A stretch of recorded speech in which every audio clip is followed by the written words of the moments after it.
Hey, hey, hey, Tahir, you see me now?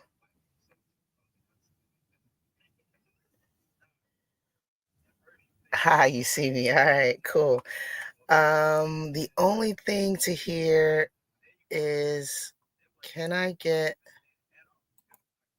can I get the titles so I can do the intro?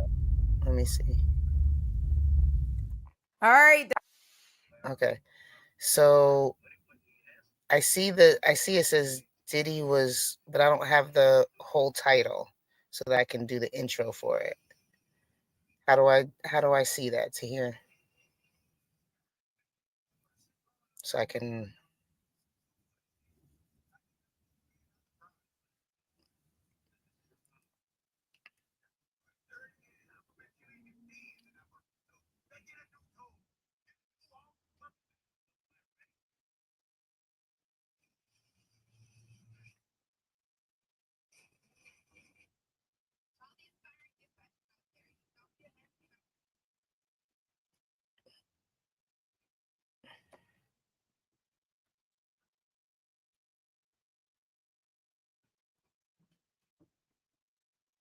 should I give you the list? Yes.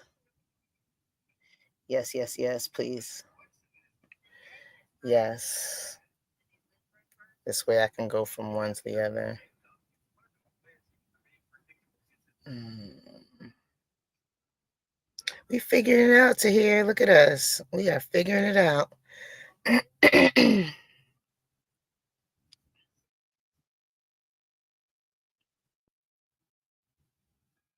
We are figuring it out.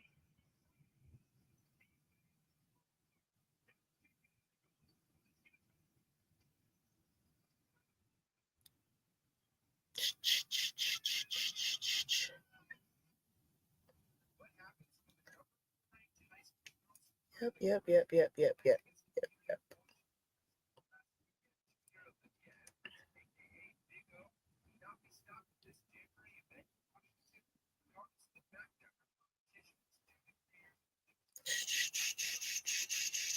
Is it in this one to here? Check the backstage reaction videos I added.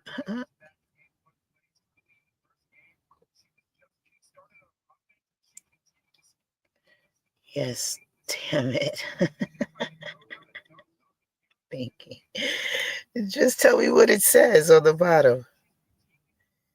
Do a disclaimer. So thank you, Tidy. Tahir and I, this is not a normal live. Tahir and I are actually we're trying to do some reactions for the other channel. So don't think I'm ignoring you. It's just we're going through, but feel free to chat it up with anybody that comes through, Tiny, and let them know we're just doing back-to-back reactions. So you can definitely stay in. And thank you for reminding me about the disclaimer. I'm just waiting for Tahir to give me the full title because I can't see it. Um, Diddy was caught. Diddy was caught doing something. So then we'll do the intro and then we'll get started with the video. But appreciate that, Tiny. Thank you so much. We're trying something new here.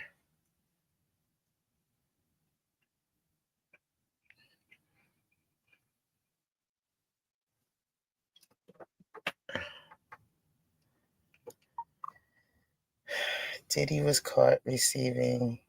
Oh, okay. All right, here we go. What's up, YouTube? I guess you can see that I am not Uncle Mike. I am filling in for him this week with some reactions. So we're going to go ahead and get started with the first video. Diddy was caught receiving from a man. Tupac's ex-girlfriend talks going to a Diddy party with Tupac. So let's check it out, see what they have to say. I'm going to go ahead and read this disclaimer real quick.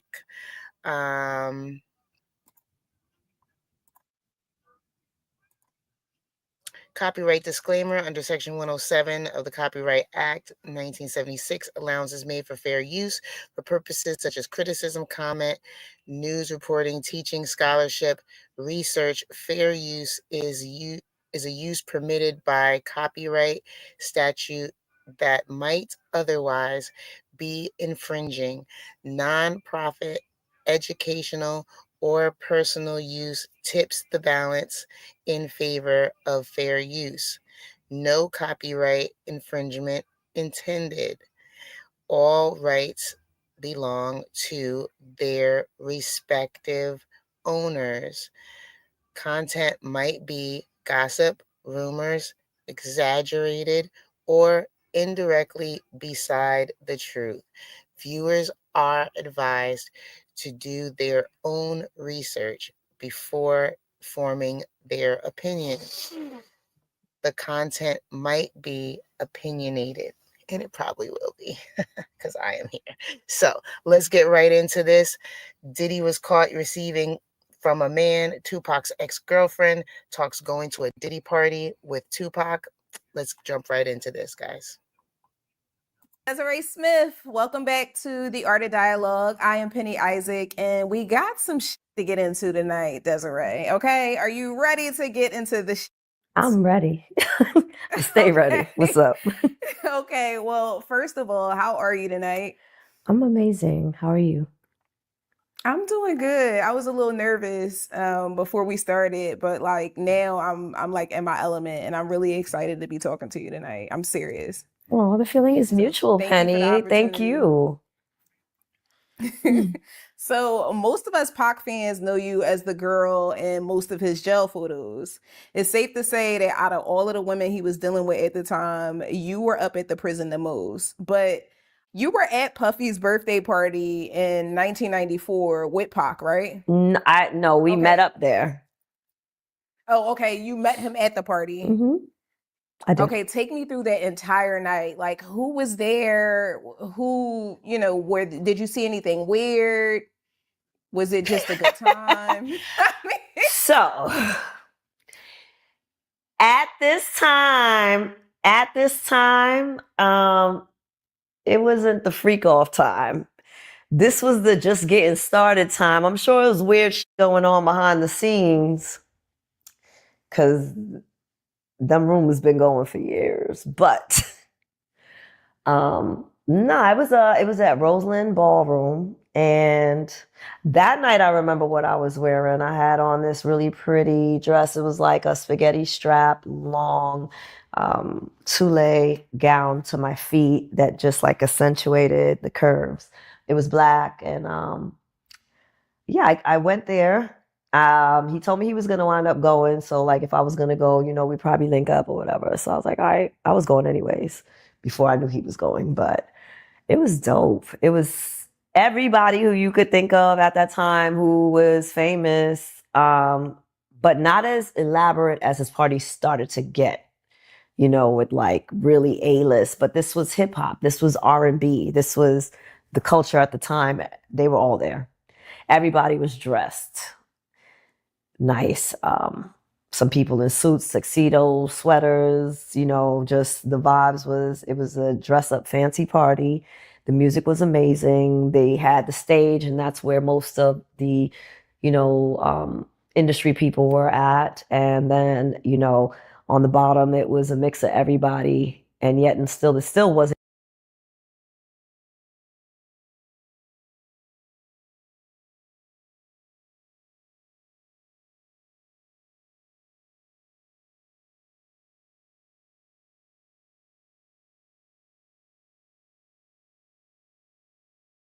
like VIP. You could go up and down and move around however you wanted to.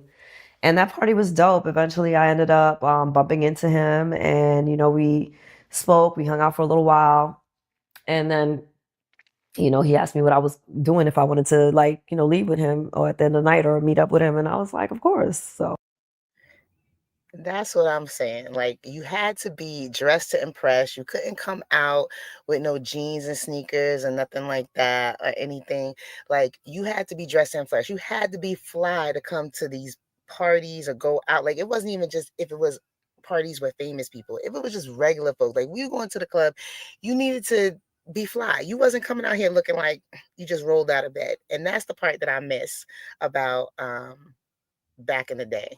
Like they don't do that too much anymore. That was still like in the beginning stages too, as well. So, Okay. no. Now who, if you could name like some celebrities that you remember being at the party, who was all at the party that night? All a bad boy. Mary J. Blige was there.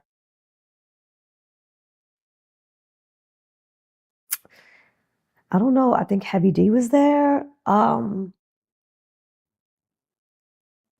I can't remember too many more people because it's like these were people that I saw all the time at parties. So it's not like, wow.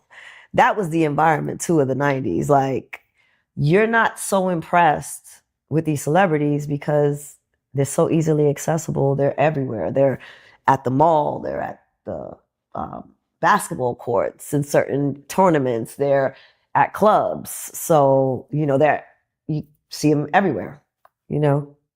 Okay.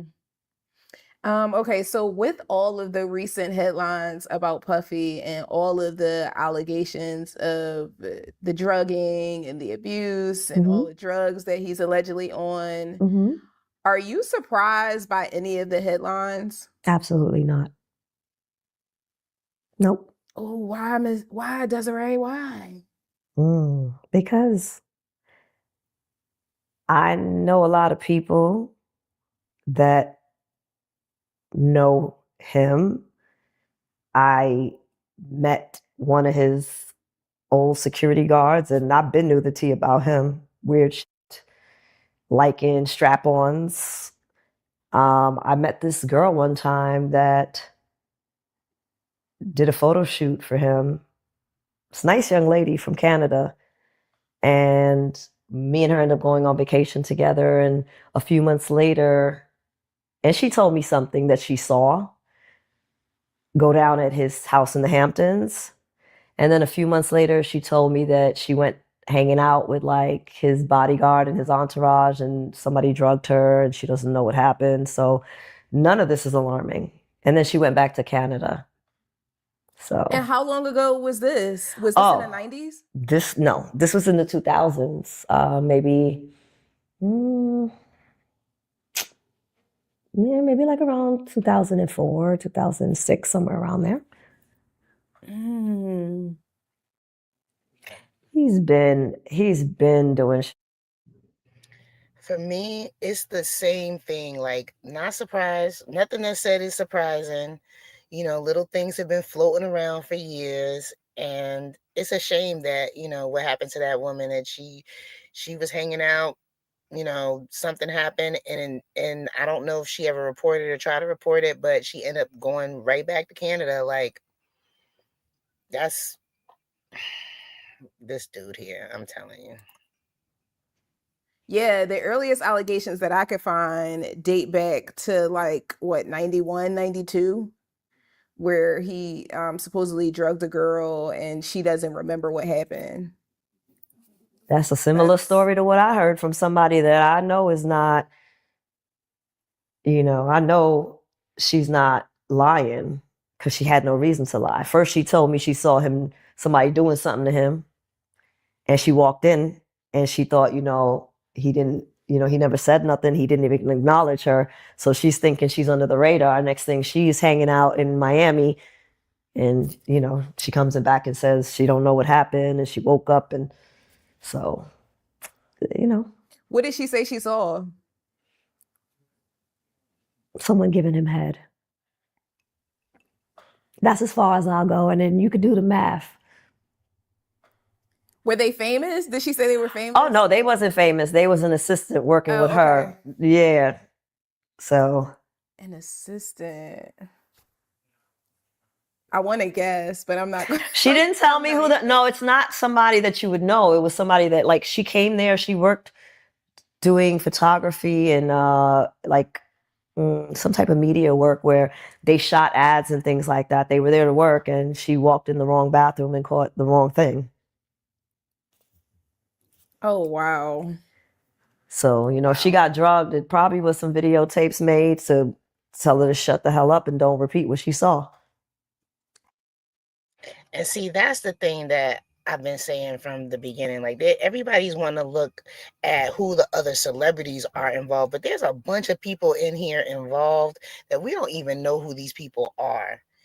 And it's like, you can name names, but some of these names, people not even gonna know who they are. Like, they just people that's just around. Like, I would assume, but I don't know because I wasn't there. And how do you feel about the case being reopened, or the idea of Puffy having paid the Southside Crips to get Tupac and Suge killed on the night of September 7th, 1996? Do you believe the rumors? Do you think that he's capable of something like that? Yeah, Puffy, I think cowards are capable of paying people to do things they would like to do, of course. Okay. I hope it ain't true, but if it is, karma's a bitch and everybody has their day.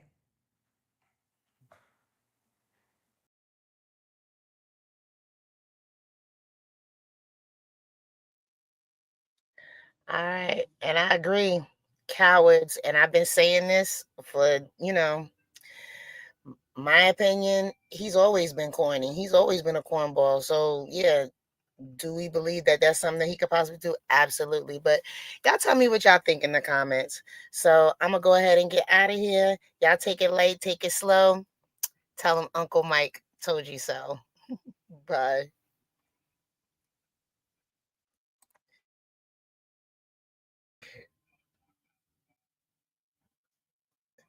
All right. So we're gonna take this one down to here. We'll get to the next one. What's the title for the next one to here? We talked about Sean Combs lately. Well, I'll tell you what, there have been some updates. I'm sorry, guys. For those of you, thank you, Tahir. For those of you who are in the side chat, Tahir and I are just doing reactions. So you guys can chit chat it up with amongst yourselves. We're just going from video. You're welcome to stay and hang out with us, but we're just trying to do some reactions for Mike so that we can keep these videos coming on the other side. So let's see. Tahir, what's the name of this one? Oh, okay, you got me. All right. All right. Thank you, Tahir. All right, what's up, YouTube? How you doing? As you can see, I am not Uncle Mike, but I'm just saying VB, Steph, for those who know. We are here doing some reactions today for Uncle Mike because he is flying across the world, doing good for others. So the next one we are going to get into, or the video we're going to get into today, is 5 latest P. Diddy developments as defense cries foul on the freak offs. Imagine that. And I'm going to go ahead and read this disclaimer for you. Copyright disclaimer under Section 107 of the Copyright Act 1976.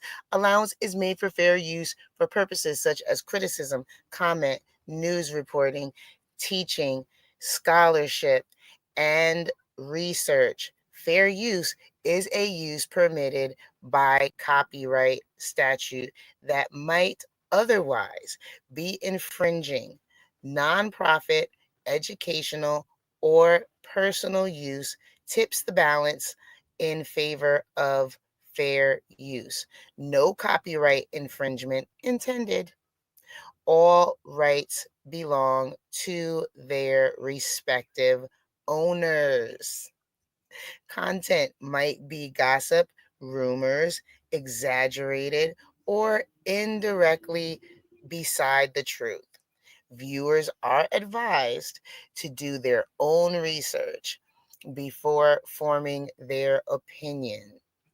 The content, might be opinionated, and with me up here, it definitely will be.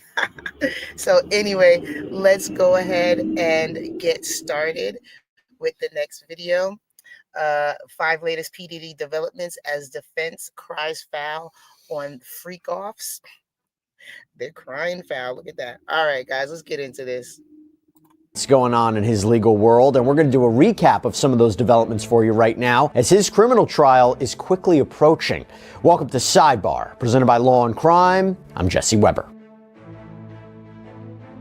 All right, so it's time to do a recap of some of the latest details in the Sean Combs case, if you haven't been following it day in and day out like we have been doing here on Sidebar. So the first thing that we have to address is arguably one of the biggest developments in the past few weeks in regards to his criminal case. And remember, Combs is charged with racketeering conspiracy, sex trafficking of victim one using force, fraud, or coercion, and transportation to engage in prostitution. That he was operating this criminal enterprise that was engaged in a whole set of illegal activity, but really we're talking about the exploitation and abuse of women on a large scale. So with that in mind, Combs' attorneys recently filed a letter asking Judge Arun Subramanian to order the prosecution to electronically produce videos of the freak-offs. And remember what these are, right? Prosecutors allege that Combs would intimidate, threaten, and lure women into these extended sex acts with male commercial sex workers using force, threats, coercion, that Combs filmed and recorded these freak-offs as a way to have collateral to use something against these victims. And the reason the defense wants these electronically produced, the reason they want copies of these in their possession, why they want these videos for them to review and analyze, and why they need the court to step in, is because under the protective order in this case regarding how evidence will be viewed and disseminated, the video evidence is available for inspection only. And according to the defense, federal prosecutors refused to produce that over to them, and obviously that is not an advantage to the defense. They want to be able to review this at their own time and when they want. But this is even more important. Combs' lawyers argue that we need these videos because they prove our client didn't commit the crimes he's charged with. In their letter, they write, quote, "Having reviewed these videos, it is now abundantly clear that they confirm Mr. Combs' innocence and that their full exculpatory value cannot be investigated and used unless they are electronically produced. The 9 videos at issue are the so-called freak-off tapes with victim one that the government has repeatedly referenced, causing wild speculation in the media. Contrary to what the government has led this court and the public to believe, the so-called freak-offs were private sexual activity between fully consenting adults in a long-term relationship. Like many Americans in the privacy of their own bedrooms, they sometimes filmed their sexual activity. These videos unambiguously show that the person alleged in the indictment to be victim one not only consented, but thoroughly enjoyed herself." And we believe, by the way, victim one to be Cassandra Ventura. This is Diddy's ex, who first filed. I mean, the word innocent is a big word for this team. I mean, innocent, we gonna go with innocent. Just nothing. Cassie just had a great time, right? She had a great time.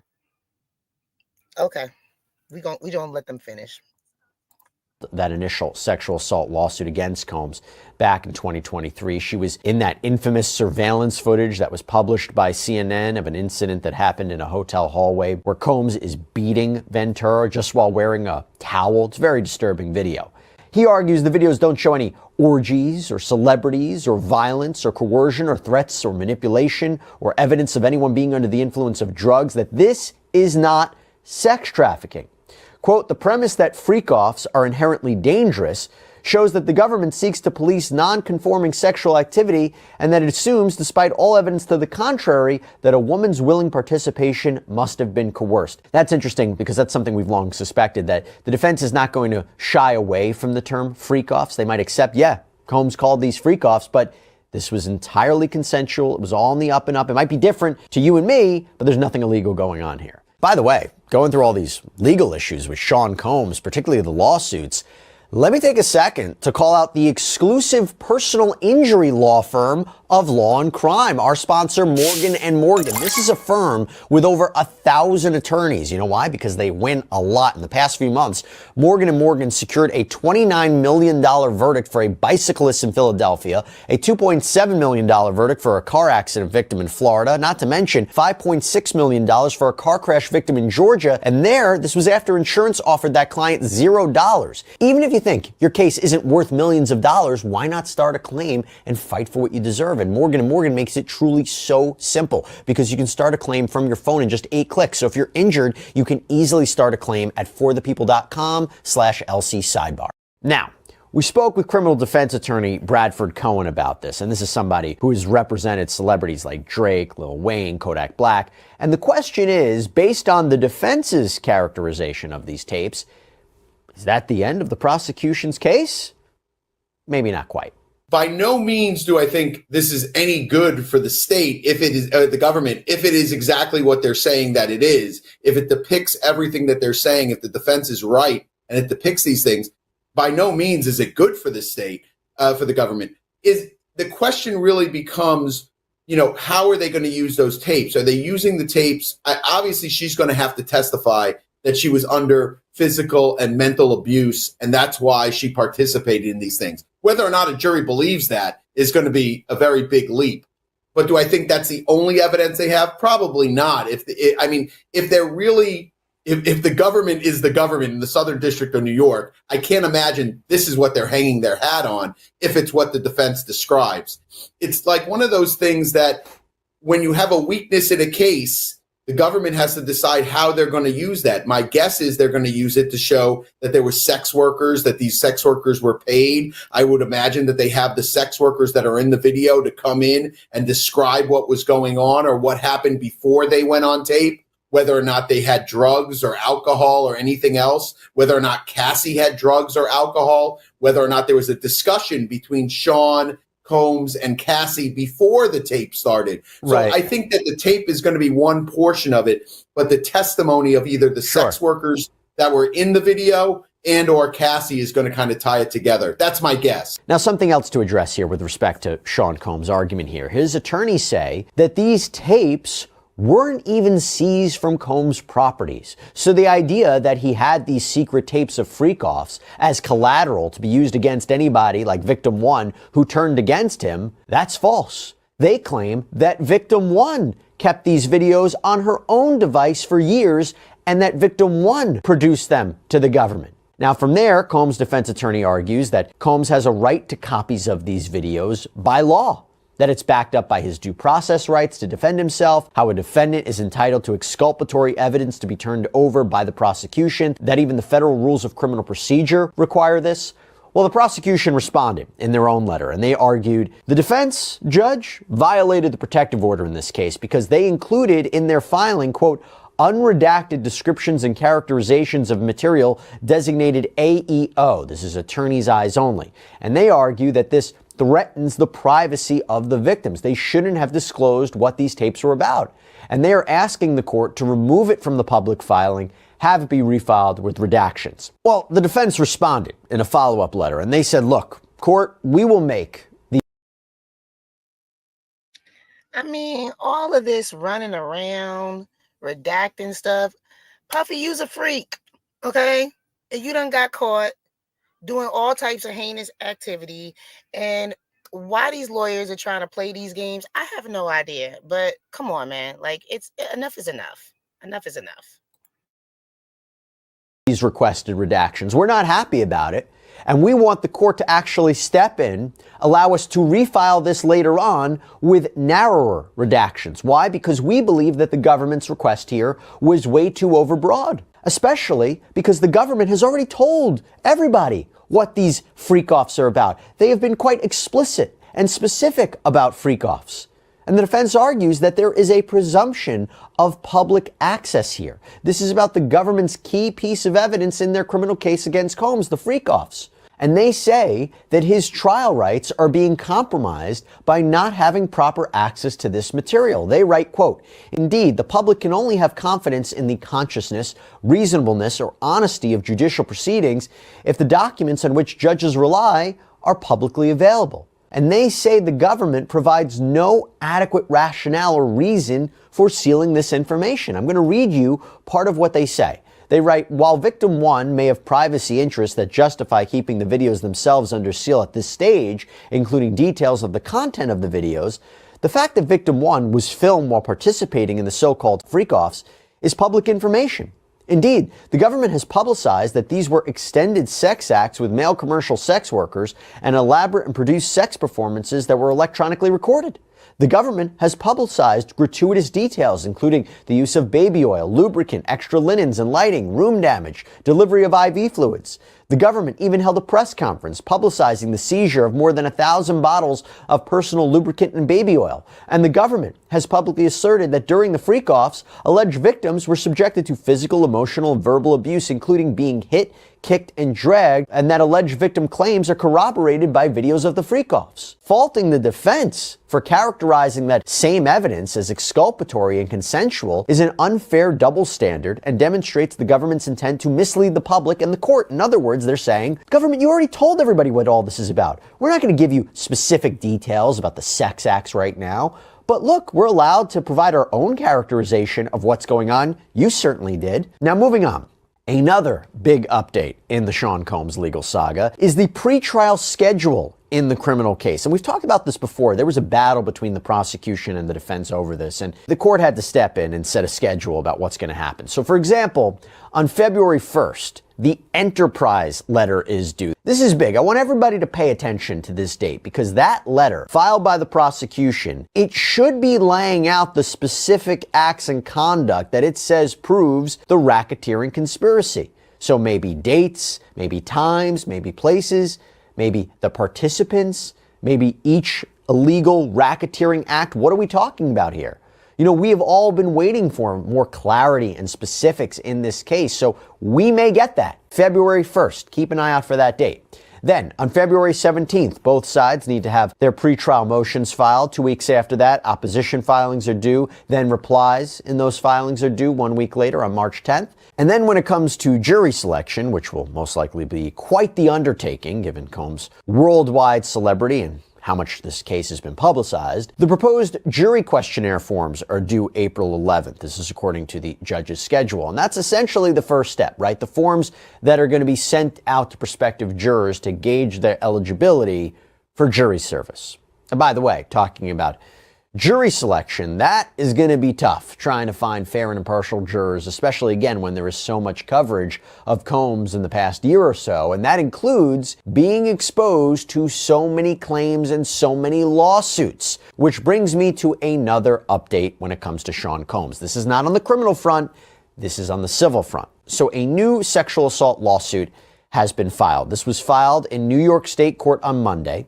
It names Sean Combs, companies like Bad Boy Records, Combs Enterprises LLC, and also 2 unnamed John Does. Now, in Jane Doe's verified civil complaint, it reads, quote, plaintiff brings suit against defendants to redress the substantial and lifetime injuries she has suffered as a result of being drugged, sexually assaulted, and abused by Sean Combs or P. Diddy, while co-defendants facilitated and or directly participated in the action of Combs. And I'm just going to say this now. This dude has more lawsuits coming out at him than he had common sense, honey, because let me tell you, just the way you just ran through and just ravaged society allegedly is unbelievable. It's really unbelievable. She is suing for violation of New York's Gender Motivated Violence Protection Act. We talked about this before. This is a law that created a look-back window for victims to come forward and file claims, even if the statute of limitations would have normally run out. And as of March 1st, 2023, under this law, victims could pursue civil claims against their perpetrators for past offenses, no matter when they happened. That look-back window closes soon, though. It's set to expire on March 1st, 2025. But the key is that it has to be an act of violence that is motivated by an animus towards someone's gender. And sexual assault could be argued to be just that. Now, according to the complaint, Jane Doe grew up in Lower Manhattan. She was 16 years old and living with her father and stepmother when she started working part-time as a babysitter in a building around the corner. And she says that one of the women who lived in that building she describes as a, quote, well-known woman with whom the defendant, meaning Sean Combs, was in a relationship. Now remember, Combs had started his meteoric rise to the top of the hip-hop world during the 90s. He was a very well-known name at this point, especially in New York City, because this all concerns events that took place on or about and between late August or early September 2000, again, when she was just 16 years old. That is when, the claim is, that just before school started, plaintiff was working as a babysitter in the building where Combs' romantic partner lived. As she left the babysitting job and was exiting the building, the plaintiff came upon Combs, who was in the presence of two male individuals who apparently worked for him. Combs was sitting in a car with the door open. Combs engaged her in conversation, asking where she was going so late at night, and that it was not safe for her to be walking alone. She advised Combs that she lived around the corner, was familiar with the neighborhood, and would be fine. Combs offered her a ride home several times, which she continued to refuse. After much cajoling by Combs, she agreed and got into his car. Quote, getting into Combs' car that day was something plaintiff would come to regret forever. During the ride, plaintiff became scared when they did not drop her off at home as promised. The defendant gave her a drink to, quote, calm her down. She soon became groggy and unsteady. And then it says that Combs and his staff, the two male co-defendants, proceeded to a location where she was sexually assaulted by Combs. And this is something that's been alleged time and time again against Sean Combs, that he or his associates would use tainted drinks to make victims compliant. According to Jane Doe, when Combs was through with her, they dropped her off. The complaint states she was eventually taken home and left in the lobby of her building by the same driver, John Doe 1 and or John Doe 2, who was present when she was picked up. And the lawsuit continues, given the extensive media coverage of Combs' abusive treatment of women. Defendants Bad Boy Entertainment Holdings, Inc. and Combs Enterprises, LLC had knowledge and were put on notice of the sexual abuse allegations made against him. And that's a way to get them on the hook, right? You know, they say they should be responsible. I'm not sure if that's going to be sufficient, because usually you hold the company liable if the employee was acting within the scope of his employment or was using company resources to commit the offense, but enabling his behavior, his control over the companies, maybe there's something there. And yes, this lawsuit on its face is quite bare bones. There's not a lot of evidence backing it up. You know, her account is very similar to other lawsuits that we have seen that is based primarily on the alleged victim's account. And we don't know if there's going to be text messages or photos or videos. Again, this is from 2000, but also that may all come out during the course of discovery. When you file a complaint, it's just a lower standard to merely file a complaint. You just need to make the statements that are sufficiently particular, that make clear what the claims are, that provide the parties notice of what's being alleged and what the elements of the claims are. Now, Combs' legal team responded to this latest lawsuit in a statement to People magazine, saying, no matter how many lawsuits are filed, it won't change the fact that Mr. Combs has never sexually assaulted or sex trafficked anyone, man or woman, adult or minor. We live in a world where anyone can file a lawsuit for any reason. Fortunately, a fair and impartial judicial process exists to find the truth, and Mr. Combs is confident he will prevail in court. Now, Jane Doe is requesting a trial by jury, seeking. Yes, anyone can file a lawsuit if they want to, but usually in order to file a lawsuit, you have to have some money. And most lawyers are not going to file a lawsuit for you pro bono if they don't think that they're going to be able to win the case. So yeah, anybody can file a lawsuit, but who has $5,000 or $1,500 to $5,000 minimum as a retainer just to file some frivolous lawsuit? That's all I'm saying. But, you know. A judgment against the defendant in, quote, a sum to be determined at a trial of this action and any further relief that the court deems is proper. Now, talking lawsuits, we got another update for you in a separate, reportedly $50 million lawsuit that was filed against Sean Combs. So the federal judge overseeing another case, another sexual assault case brought by Ashley Parham, who claims that Combs threatened her with a knife and she was then gang raped by Combs and others. Well, the judge says she might have to throw this whole case out. Why? Well, Fox KTVU reports that the judge may throw the case out because Parham failed to properly serve Combs with the lawsuit in time, as per the federal rules of civil procedure. She had to serve Combs and his co-defendants within 90 days of filing the complaint, and it was filed on October 15th last year. The deadline's up. She hasn't served him. Now, the judge did extend the deadline to February 14th to show proof of service. Otherwise, this case will get tossed. It could be refiled, but it will be dismissed immediately. But Parham's attorney, Ariel Mitchell, who we interviewed here on Sidebar previously, said it's hard to serve Sean Combs because he's in jail. He's in the Metropolitan Detention Center, and that he can refuse mail. Now, there's been a little back and forth on that, or whether or not an inmate can really refuse it, or whether or not you just serve it on the officials there, and that's proof of service. But we'll see how that one shakes out and whether or not this case actually gets dismissed. But you know what's interesting about that lawsuit, about Parham, is that she claims in her lawsuit she may have been assaulted by Sean Combs as a form of retaliation, as revenge. Because she claims that when Combs' friend had tried to introduce her to Sean Combs over a FaceTime call initially, she had made a comment to the effect of that she didn't want to talk to him because Combs had a hand in the killing of rapper Tupac Shakur back in 1996. You remember when he was gunned down in Las Vegas? She claims Sean Combs allegedly took offense to that and wanted to make her pay. Now, why do I bring that up? Well, we have another update for you when it comes to Sean Combs. You see, Sean Combs' former bodyguard, Gene Deal, sat down for a new documentary that aired on Peacock. Now, Deal, who reportedly served as Combs' bodyguard from 1991 to 2005, spoke on Diddy, the making of a bad boy, that, again, aired on Peacock. And on that documentary, when asked about whether Combs played a role in the death of another famed rapper, Combs' friend and artist, Notorious B.I.G. Biggie, Christopher Wallace, remember he died, he was shot dead in Los Angeles. Well, Gene Deal said on the documentary, so did he directly have something to do with it? He could have. Yeah, this just came out that he said that. And Gene Deal bases that off of his perception that Sean Combs was acting a little weird leading up to the 24-year-old's death. He says on the show, the week in which Biggie was murdered, he was just acting real anxious and trying to get big at this party. And what was crazy was Big was telling people he had to be in London, but Puff was telling people he ain't going to London that whole week. So you fast forward to the day of the party, and Deal says, I'm sitting up at the Beverly Hills Hotel, and I get a phone call. It's about 9 o'clock, and they say, Gene, get ready. We going to the Vibe party. I was like, we going to this party? We don't have no security.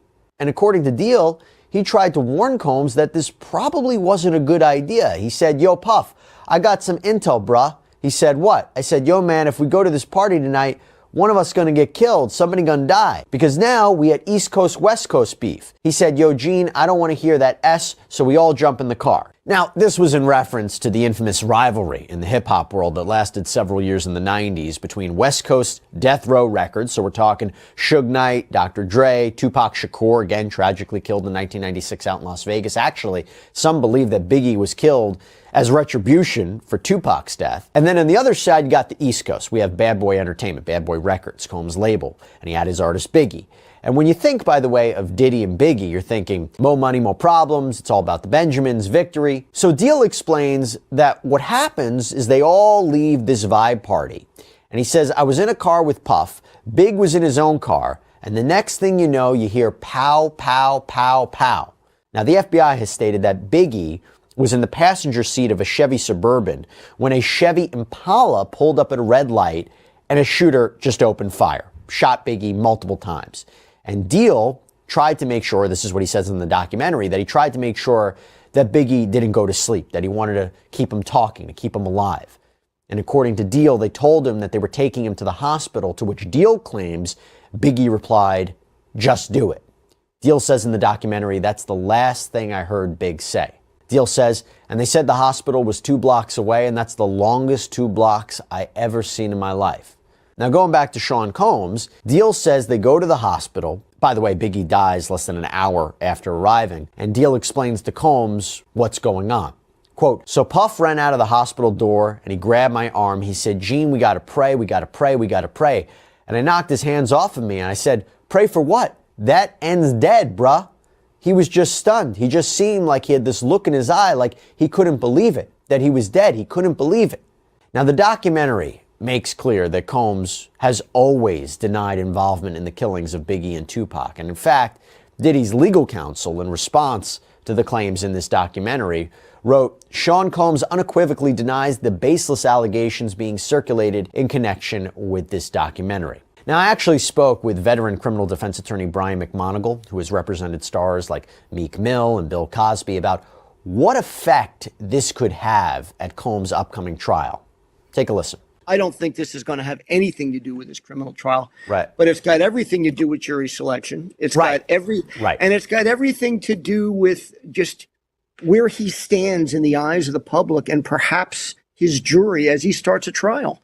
Because in And other words, what you're saying is this documentary, these words, that could taint a future jury. there's no question about it. I mean, people watch these shows. I mean, some of these shows are great, obviously, and people watch them. And now they come into this trial, not only with the allegations that are made against him in the indictment, but the idea that he might have been a party to a murder.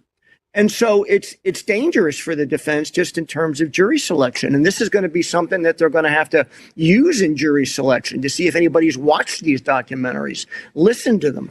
And these will be jurors they're going to have to strike, as they try to prepare for this trial. All right, so there you have it. Some quick updates about what's happening in Sean Combs' world. There's obviously a lot going, but these are some of the bigger points that we saw. And to be clear, let me say this one more time. Combs has always maintained his innocence. He has entered a not guilty plea in federal court and reportedly told his attorneys he cannot wait to. I mean, the fact is, he always maintains his innocence or says he's innocent. So that doesn't really mean much, right? He says he's innocent now. So he's never done anything, just a little angel, never did anything to nobody. Just everybody's picking on him. Yeah, okay.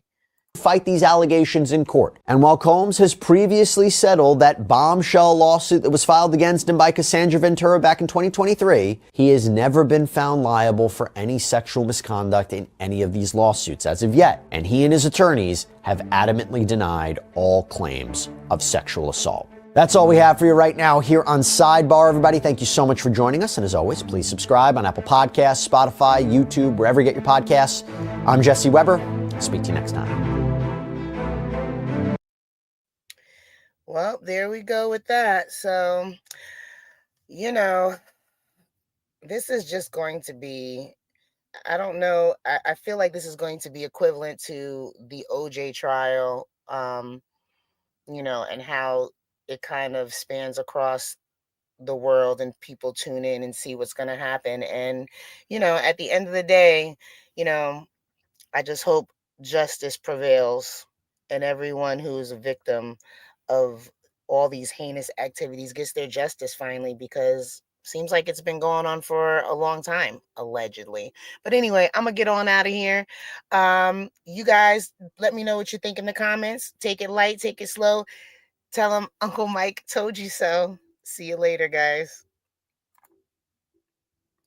All right, to hear clearly I am frozen, right? I am going to go out and come back in, and we'll go to the rest of the videos. So you guys in the side chat, you can continue to chat it up. We're not ending the stream. Tahir and I are working on reactions for those that don't know. So that's why I'm not engaging with the side chat right now, but love you guys. Thank you for all your support. Tahir, I'll be right back.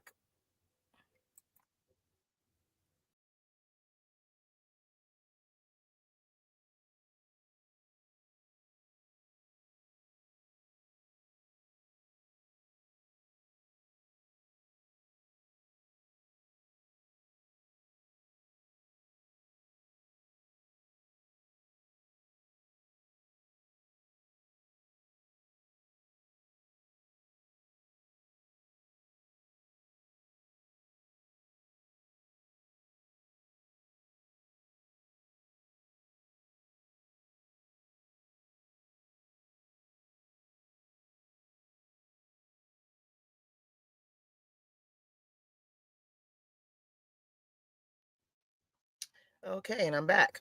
All right, so let's get this next one up on the stage. It's a Fox News alert. President Biden has just came across. Okay.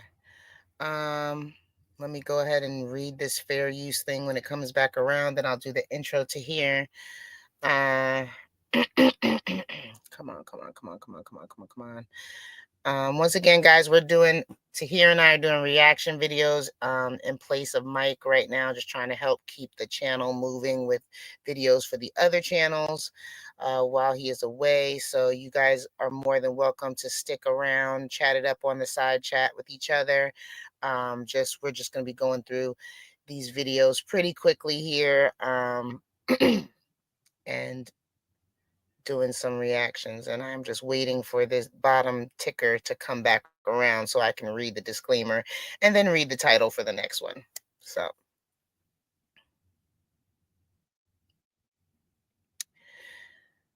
Copyright disclaimer under Section 107 of the Copyright Act 1976.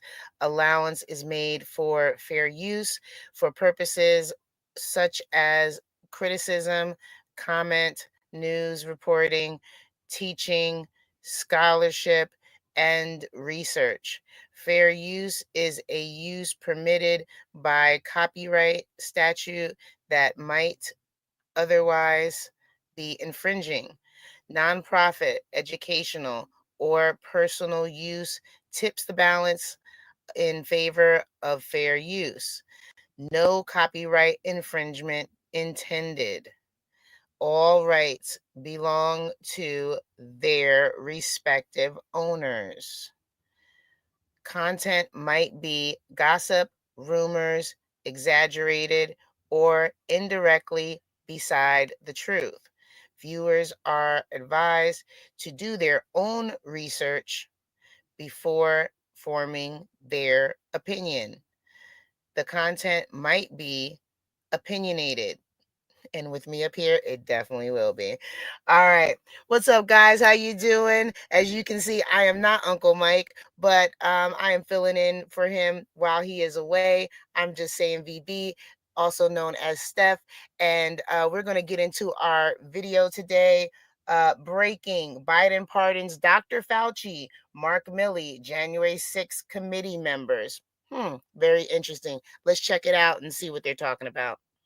Just issues new pardons for Dr. Anthony Fauci. You could call these preemptive pardons. Dr. Anthony Fauci, retired four-star general Mark Milley. This just happened moments ago. It also includes the members of Congress and staff who served on the Select Committee and the U.S. Capitol, and D.C.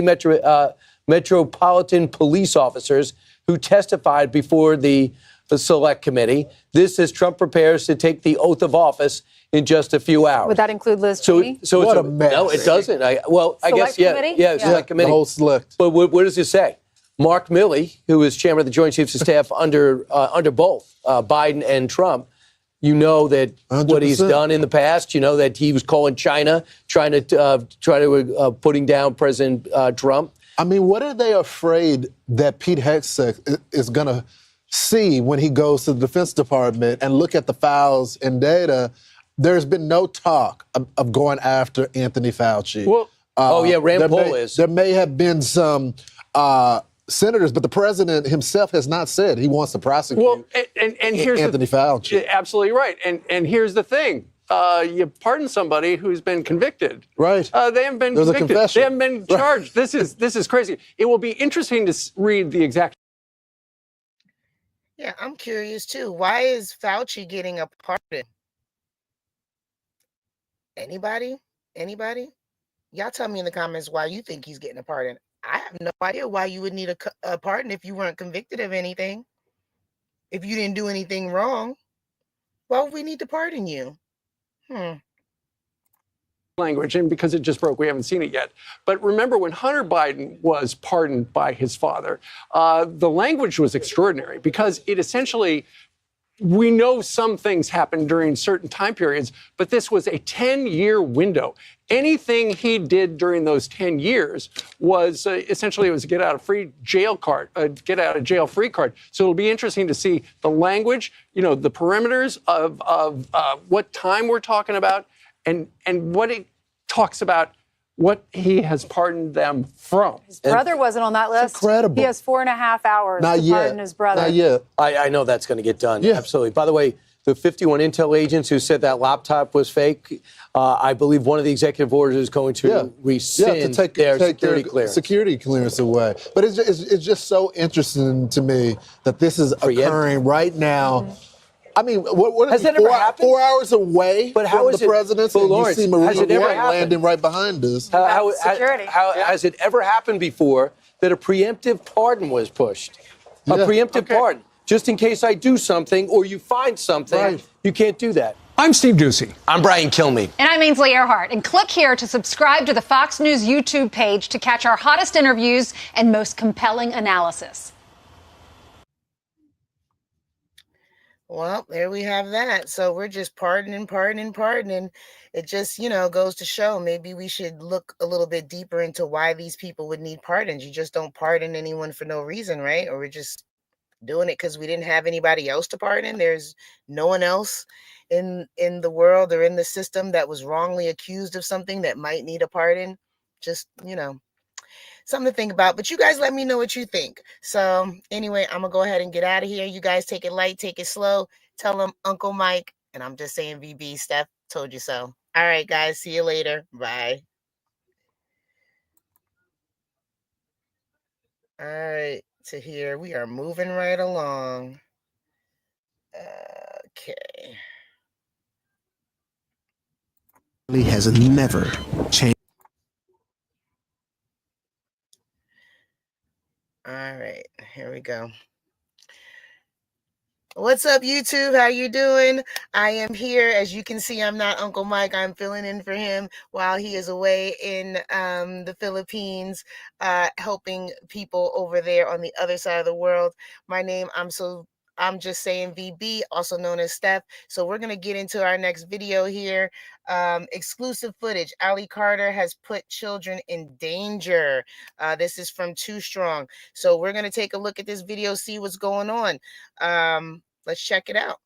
Changed in character the entire time she was teaching at the school. When they seen her, they said that Ali on the videos, these viral videos are going around, doing those, and the way she was acting at the school is 100% completely different. 100%.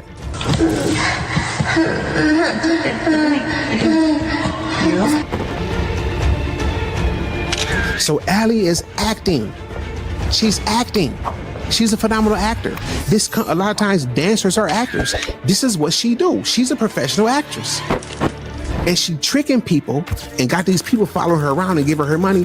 Or maybe they got total control over it. And that's why Shelly won't leave. I don't know yet.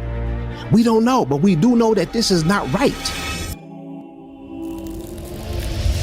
All right, so we got another Ali Carter video and her teaching at a school called Sierra Academy of Dance in California, and how Ali took the kids to a dance contest and won because she's that good. And we're going to talk about the owner of the school, Kate, which I have heard nothing but good things about. I cannot 100% vouch for Kate, but I can tell you this. I've heard nothing but really good things about her. And then you might say, well, wait a minute. How, when she was connected with Ali? I'm going to explain what I think, not what I know. But it would be good if we can get Kate to come on here and talk to us herself and explain all these things so we can get all this stuff cleared up. Because if not, just like I know, you got to know that this could like change the whole dynamics of your school and could eventually kind of ruin it. You know what I'm saying? And we don't want that, especially if you just was being naive and trying to help the girl. You know what I'm saying? But you got to be more careful with who you bring into your school, because these parents are really upset. I'm gonna tell you that now, but they're not upset to the point to where they want to dismiss you, because they understand that you have been duped by Ali, because Ali is such a good talker and she's very intelligent. And then what happened is they seen a video where another YouTuber put the pictures of some of the kids on a thumbnail and use them in a video, which we will not do here. When we show these pictures, we will blur out the faces of the kids so that nobody. Okay, so this is a problem with, posting children. I don't know where this came from, where we're just going to start putting pictures of children online. But if you're putting pictures of children online without parent permission, and usually if you have some sort of organization or anything, dance studio, whatever, summer camp, after school, there has to be some type of form that parents fill out to agree to putting their children online. So I don't know where we decided this was okay, but if you are posting any children online without parent permission, you probably need to stop, because that's not a good look for anybody. Can identify them, because they told me that they were ranging from ages of 10 to 13 years old, and we do not want to be disrespectful and put anybody else's kids on thumbnails in this situation, because these are not celebrity kids that, people have put out there. These are, regular families with kids that just don't want their kids. I mean, man, listen, if I looked up and saw my kid on a thumbnail and it was talking about this kind of stuff, I wouldn't be so happy about that. Not saying I could do nothing about it, but it's just not a good thing to do. So what we're going to do is we're going to talk about the Angels. We're going to talk about Allie's bodyguard. We're going to talk about how good of an actor Allie is, and we're going to talk about how intelligent and how good she is and frame this up. But really the whole purpose of this video, to put people on alert. You know what I'm saying? She traveling and she going back and forth to these schools and teaching. And then when she feel like, okay, my time is up, she out of there. You know what I'm saying? So let's just go down. I got some notes. Let's go down and talk about that. So we already talked about the fact that the parents did not like their kids were on a thumbnail and in videos in the video that the other YouTuber did. And let's cover the Angels real quick. That the Angels are some kind of group of people that support Allie. Obviously, they are supporting her more than what it looks like. Now, I want to say this up front. According to what I was told, and this is all alleged, according to what I was told, Allie does not or did not charge the school to teach. Now, keep in mind that it's been said that she's a phenomenal teacher and a phenomenal dancer and a choreographer. You know what I'm saying? She put together these contests with these kids. And I'm talking about went down there to a contest that's called Tremaine. It's called Tremaine. It's another part of California, but it's called Tremaine. And this was at a hotel. And I'm going to get back to the hotel thing too. But she goes down there and win all kind of prizes. First place, second place, third place. Like she kicking ass. You know what I'm saying? She winning because the girl is good. Now, as a side note, I want to say that Allie, look, you that good. Why don't you just stop doing what you're doing and go teach dance? You know what I'm saying? Don't do that. I mean, you already got the roll down if you know what God wants and what he don't want. So, you know, you shouldn't be having dancing like, you know, inappropriate and anything, but teach the kids how to dance and make your money, help the kids and encourage the kids instead of running around here with Shelly, allegedly using up a bunch of dope, you know what I'm saying, getting high, riding around the car from town to town, acting like you're on the run. What are you doing? You need to go home to your mama. Look, I'm not saying move in with her because I heard her. I know she a little rough. You know what I'm saying? I get that part. You know what I'm saying? But at the same time, that's your mama. You need to make amends with your mama and get away from that woman because she's doing you no good. Got you lying, talking about you was in Russia and all this old crazy mess. You need to cut that out. So anyway, what the Angels group does is they sponsor these kids and they sponsor Allie. So they went to they stayed at the Hyatt Regency in Orange County from July 27th to the 29th. This is where they was at, you know what I'm saying, doing this contest. And the Angels sponsored it. Not only did they sponsor it, let me tell you what else they did. They was doing the makeup and, you know, doing the hair for the kids. You get that? Grooming kids. You know what I'm saying? Grooming kids is what, in my opinion, is what they was doing. And again, this is all based on my opinion, what they was doing. But the fact that they were there is true because we got the pictures and we got the video and we got the documents to prove that this really did happen. Now, how are you on the run and you run around here doing dance contests in the open, acting like you're on the run? But, you know, we know it's a small town, so not too many people gonna talk. And then you thinking that people don't know, like you thinking the parents don't know what's going on, but they do. You running right here. I'm being chased by Denzel. I'm being chased by Joe Biden and Obama. Oh my gosh, Diddy, Jay-Z, they're all after me. But you in a school teaching dance to kids? I can't take no loss. I don't even know what it costs. I hit the ground, then it go off. Yeah, hit the ground, then it go off. Yeah, I can't take no loss. I don't even know what it costs. Yeah, I hit the ground, then it go off. Yeah, hit the ground, then it go off. Yeah, run it. Ooh, I really feel it's my time. Think it's my year. Yeah. I really feel it's my time. Think it's my year. Traveling with kids in hotels with kids in a one bedroom. I mean, she definitely looked like she got some dance moves, honey. She definitely looked like she got some talent. So, you know, that her teaching dance, that wasn't a lie. If anything else, she definitely looked like she can do something with it. So, room with Shelly, in a one bedroom with Shelly, and you 30 years old, and you got the Angels paying for this. I bet you didn't charge for the school. Because now you can run your little scam and say, oh, I'm not charging. And then your little followers, you know, your little worshipers, she doesn't even ask for money. It's so slow. Yo, listen, I don't understand. Don't believe this mess. This girl is making money and getting high. And Shelly won't even leave the studio. This woman listen, I'm just telling you what they told me. I'm telling you what they told me. This woman will park in the parking lot and sit out there for hours because she don't want to leave her sight. Because she know if she leave Allie's sight, she might slip up and say something. Now, Marlon said this in another video that he believed, and we believe, but Marlon said it, that Allie started out as a victim. We do believe Allie's in trouble. 100% we believe Allie's in trouble. We don't necessarily believe everything Allie's been telling us simply because her story is very sporadic. And we believe it's sporadic because she's under duress at the hands of Shelly. You met her at what, 14, right? 14. Didn't want to adopt her, though. You met her at 14. And was around her 14 to 19, but she was trafficked at 15, and you adopted her at 19? We are not denouncing the fact that Allie is indeed a victim. What we're worried about is by whom. Now she's a participant. She like it. The words of Marlon. She don't want to go home no more. Now, we're not going to say whether or not Allie is under the influence of any kind of drug or not. We don't know. But what we do see in the video is that one of the individuals seems way more at home doing what they're doing than the other person. She's on drugs, allegedly. She got a girlfriend or boyfriend, whatever that is, allegedly. You know what I'm saying? She traveling state to state, these people taking care of her. So at this point, she might not want to go back, but we know what's going on and all these different stories. Look, go watch our other videos about how we know she lied. And I promise you this, when you watch the video, you will never see her the same again, her or Shelly, period, point blank. So we talked about the role that the angels play.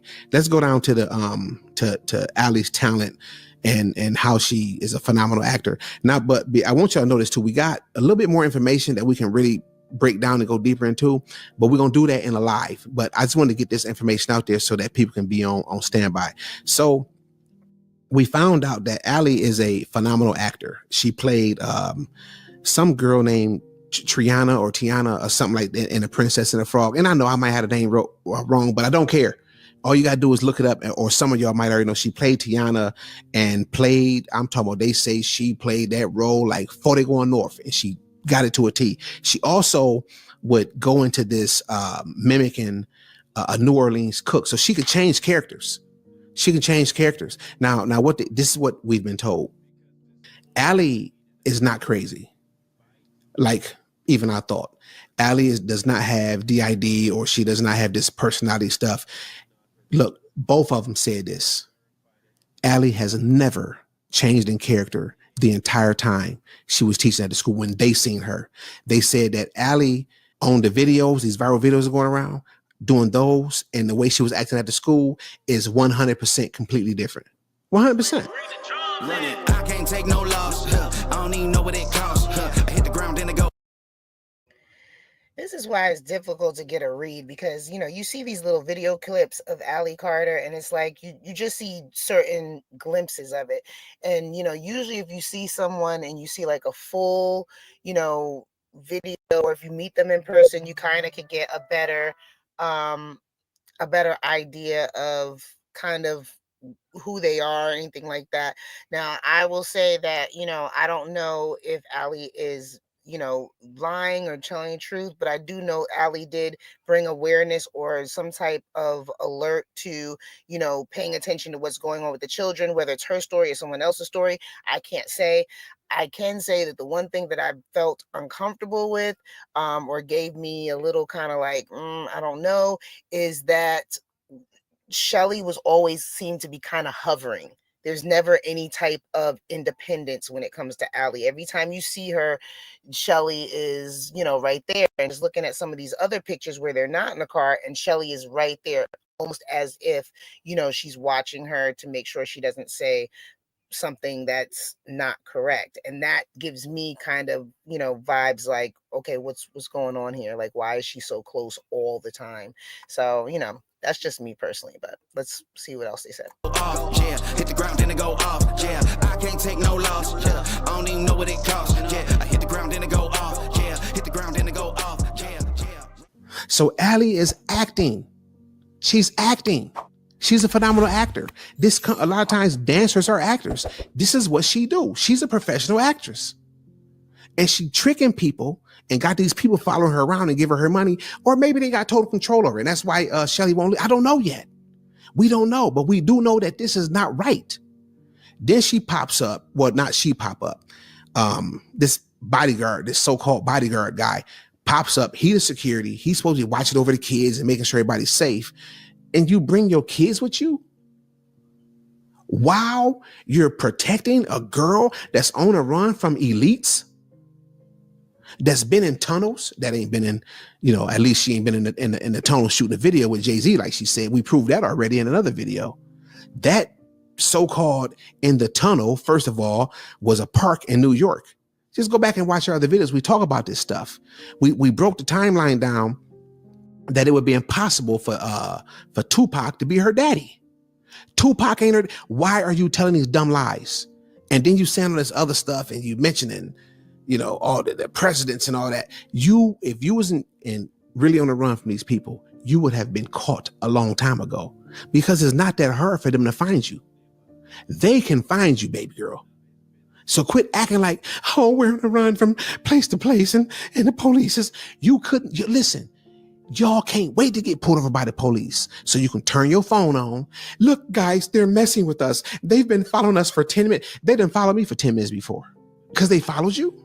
They suspected you of something. Maybe you did something. It's their job to pull you over and check on you if they suspect you of a crime. How is it that what are they pulling you over for, Allie? Because what, they want to turn you into the police because the elites got them after you or something? Is that what you're trying to say? So then why did they let you go? Why didn't they take your phone, cut that camera off, and say we taking her to jail, and then you just come up missing? How about they never pulled you over? They wait till you get out of the car and then just grabs you. Because remember, these people are barbaric. The people that you're referring to will snatch you and everything you know and everybody you love and make them. And let's just be clear that, it doesn't matter if you're recording or not. If a police officer wants to take your camera, your phone, they're going to take it. That I do agree with. They're going to take it. And if they want you, they're going to take you. They're not going to play these back and forth games and let you go. The video I saw where they were pulled over by the police and they were held outside, the way that went, some other officers would have just took you down to the station and figured it out there and not even been outside with you for however long they were outside. Like, they don't have to do that. They can go ahead and bring you in to the station and figure out everything there when they get a chance to. So, they can definitely take your phone and say, stop recording, and snatch that phone out your hand, if they really wanted to. So disappear just like that. So quit acting like you on the run, telling these people this and got people crying, taking away all this attention when you got real victims running around here suffering. You tripping. And on top of that, you're a phenomenal dance teacher. They've told us that. You're intelligent. You took over the school. They gave you your own time. They rearranged everything so that you can do what you need to do because you was just that good. While Shelly's sitting outside the car waiting on you because she your handler. And then you want to continue to call this woman your mama when you got a real mama at home. Now I get it. I get the whole thing because I listened to her. And, before my mama came to God, that was my mama. You know what I'm saying? I went through some stuff too with my mama. I did. But she turned her life around and good for her. And good for me too, because it was trauma. But I love my mama. And I'm not going to get on here and dog walk my mama like that and be calling some other woman mama to agitate my mama. Make it right with your mama. That's your mama. Shelly is not your mama. Shelly indoctrinated you. Ask yourself a question tonight. One thing can't nobody control is your mind and your brain. When you lay down tonight, I want you to ask yourself this question. If you were indoctrinated, would you know it? I want y'all to put that in the comment section for me. If you are indoctrinated, do you know it? I'm gonna let you answer that question, but I'm gonna give you the answer. You're indoctrinated. You are indoctrinated. Because at this point, I agree with Merlin. I really think that you're enjoying this now. You're enjoying the attention. You enjoying the drugs, the drugs. You enjoying everything. So that's why you're doing it. So I also want to mention that she been using different names. So when she, 1 minute your name is this, 1 minute your name is that, then next year what you got going on? But then ultimately you go by Justice as it shows in one of these pictures right here. You go by Justice. Why? Why are you changing names, changing identities, acting like you crazy, all this stuff, and then you keep trying to come back online and correct these mistakes, and you're making a fool out of yourself. You're making a real fool out of yourself. Y'all need to go back and watch that video that Merlin did on our channel, and just take it. Look. I did find it interesting though that when in the police video that I saw, that when they asked their name, she did mute or walk away so that they couldn't hear the name they gave. And I felt that was kind of weird because she had said her name. They knew her birth name, which was Tori Outlaw, and she said her name was Ali Leilani Carter. So why would you mute it when you went to go tell the police your name or the name that's on your ID or whatever it is? That was kind of weird to me too. But once again, I'd be focused on finding the kids. That's where my focus stays. So I don't get into a whole lot of other stuff, but let's see what else Too Strong got to tell us. Erase, get all your emotions out the way. Forget about everything you thought was true about Ali and just listen to the video and you'll see, look, you can't deny it. You lying. Now, maybe some things happen, maybe not, you know what I'm saying? But if it happened, we strongly believe at Too Strong that it was Shelly, and Shelly was behind it. And again, Merlin broke all that down with the timelines in another video that we did about her. I think we got 3 or 4 of them. Just go watch them all. It's worth it. You know what I'm saying? If you follow this girl and you believe this mess, go watch it and understand. It can't be true. It's impossible. Very impossible. And for the parents that's taking their kids to the school while Ali was there, I'm going to caution you to be extremely, extremely, extremely careful in the future.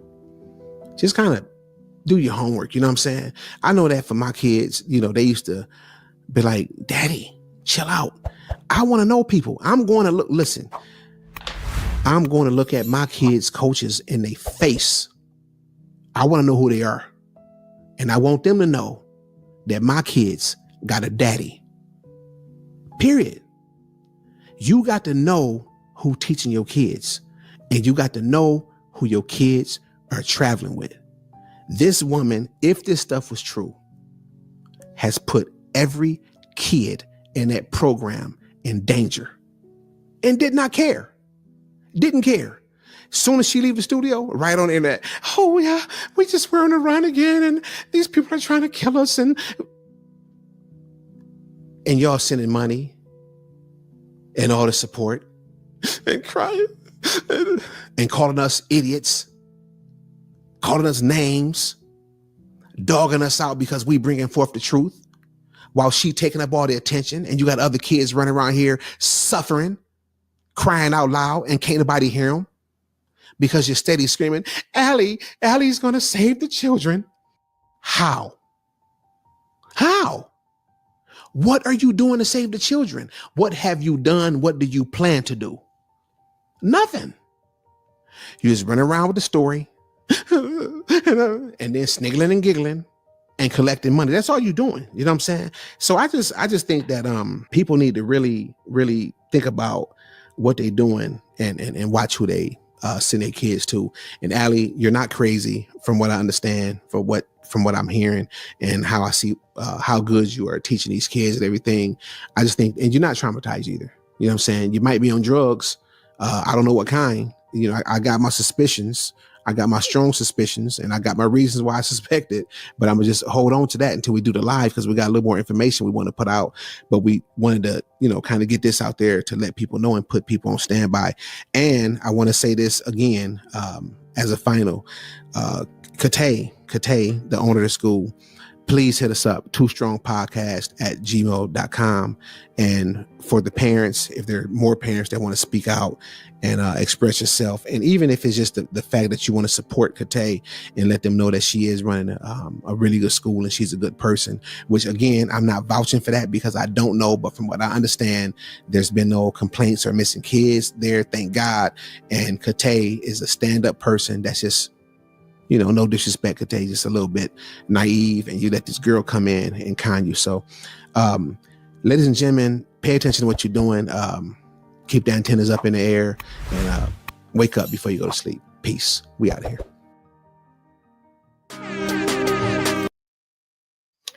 All right. So basically, you know, I don't really get too much into Ali's personal life. That's her personal life. Whatever she chooses to do, good or bad, right or wrong, that's on her.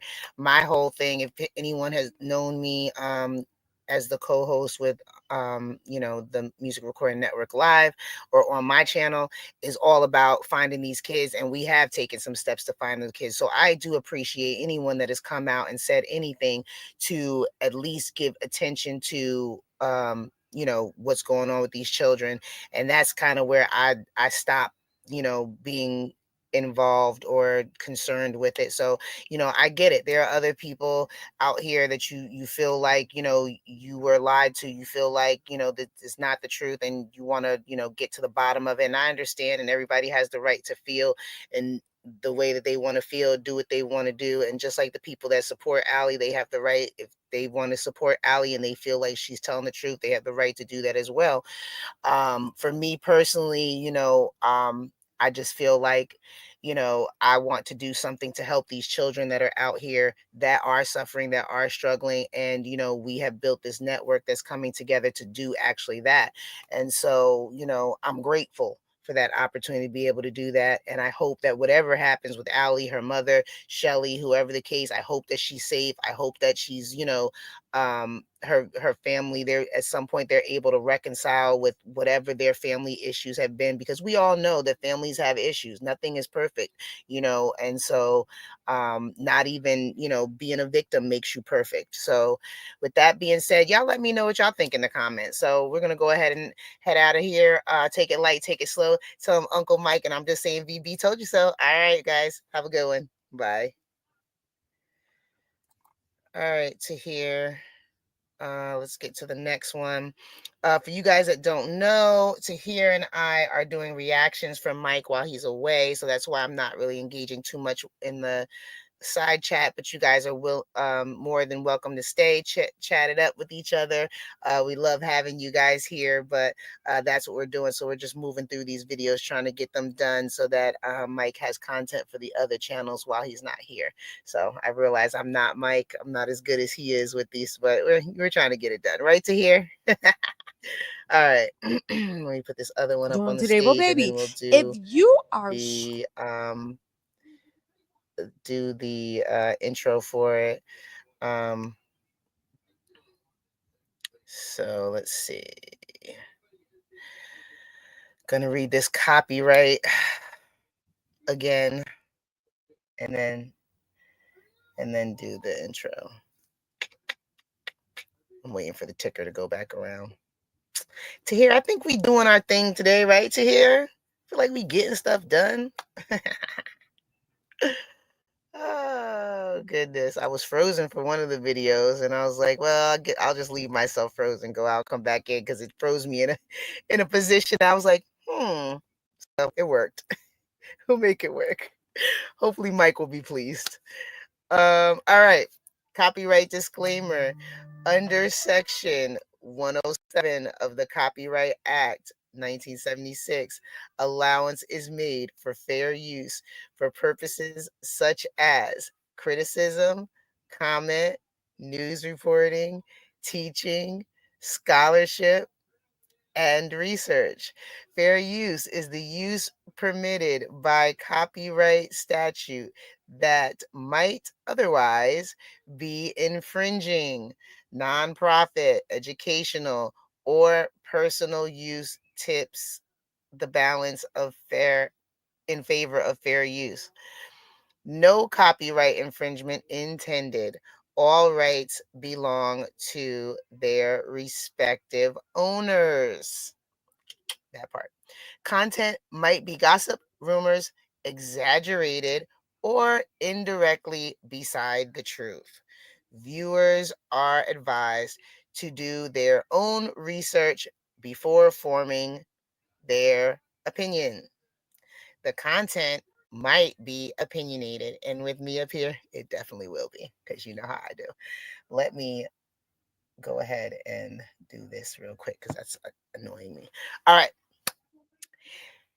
Hey YouTube, what's going on? How you doing? How you doing? As you guys, some of you already know, Uncle Mike is not here right now. He is out helping on the other side of the world, helping people. And I am here. I'm just saying VB, also known as Steph, is here filling in for him. So we are going to get started with our next video in a second. Let me just pull this up here. I'm sorry. Feds bust Diddy's contraband, alleged Cassie harassment plot.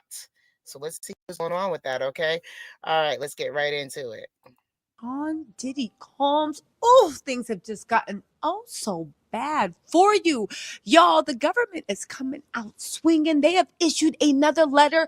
They have said also that you can't trust this mofo. He is crazy. Sean Diddy Combs had contraband in his cell. But the contraband wasn't just notes. They're saying that they found perhaps maybe a cell phone, notebook, illegal electronic device. And the streets are saying they might have found some Tucci. I'm just saying the MDC is rife with people being able to move narcotics through. They commonly show up in drug And this is from Tisa Tells. I recognized the voice immediately when she started talking. Tisa cracks me up because she always says Tucci, and I think it's Tusi, but I don't know. I'm not a pharmaceutical professional here, but I thought it was Tusi. But anyway, Tisa Tells, thank you so much. And we are going to get back into this. tests in screenings. Now, what is the significance of that? Y'all, sit down. So much has happened, but we got to talk because, things are looking bad for Diddy. He tried it, but guess what? The prosecution is pushing back. Now, just to let you guys know, all of this is going through. The government is demanding to know who is the MDC raiding officer. The MDC, of course, is Sean Diddy Combs jail. Who was the person that authorized it? They said it's somebody in Virginia, out of this, that, and the third. The significance of this is the fact that the MDC, they regularly find weapons and also rugs in there. And it makes it so that they have to do regular prison raids. Raids happen all the time in MDC. I think when Sean Diddy Combs, why am I calling him Sean Diddy Combs? I think when Diddy actually got in there, there have been up to, I think, 6 raids that year because they're always trying to figure out, okay, how is this getting in? Who's letting this happen? Are the guards involved? We need to clean this up. Diddy is saying that this raid never should have taken place. And the only reason they raided the place is because Diddy was staying there. The prosecution is looking at Diddy saying, have you lost your, what is not clicking? Like, are you losing it? Are you okay? Guards, check yourself for Tucci. That's what's going on. But let me read you the latest letter, okay? And then after I read you the latest letter, it's going to be really quick. We're going to get into exactly what this means because, this is not good for Diddy.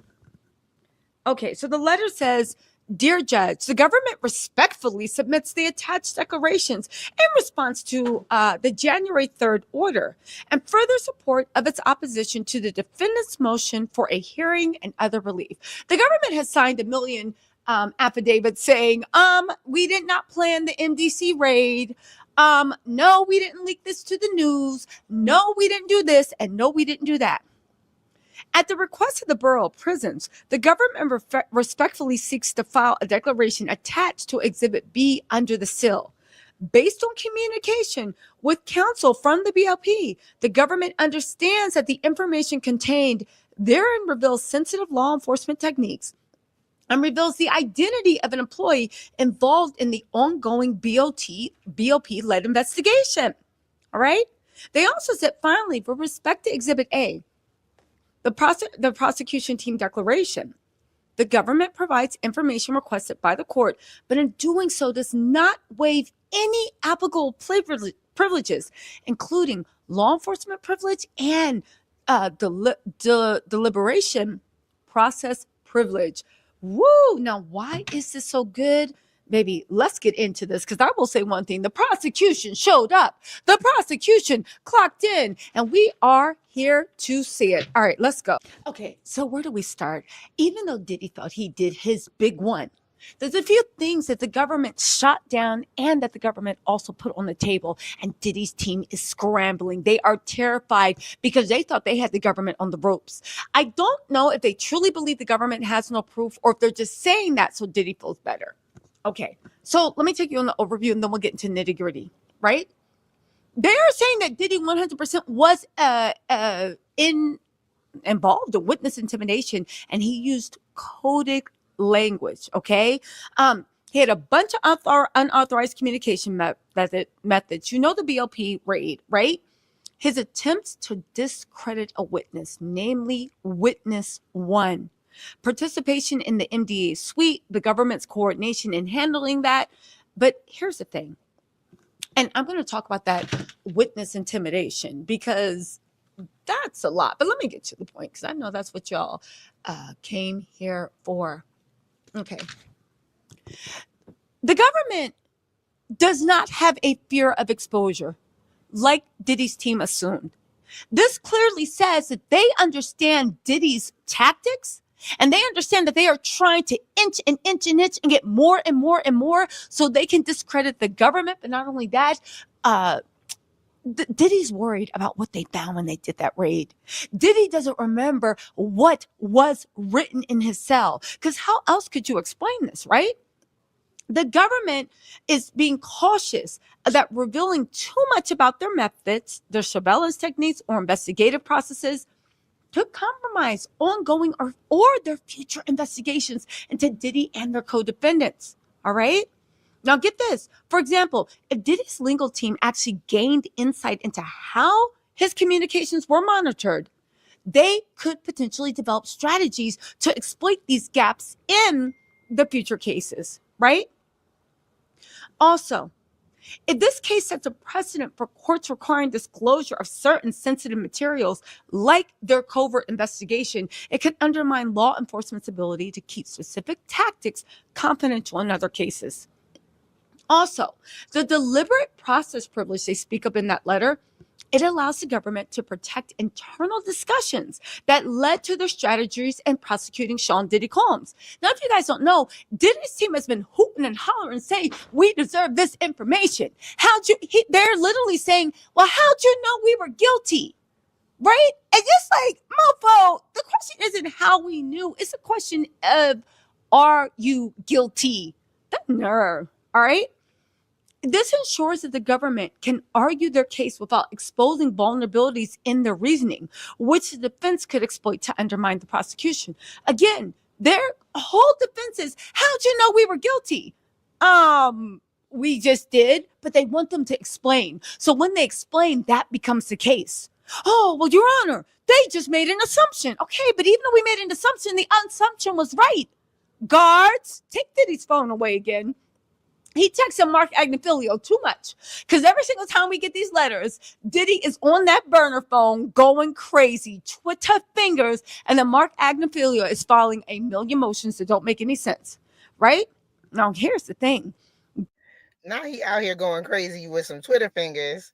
But what I will say is that Puffy is not doing anything different than any other inmate when, that is locked up.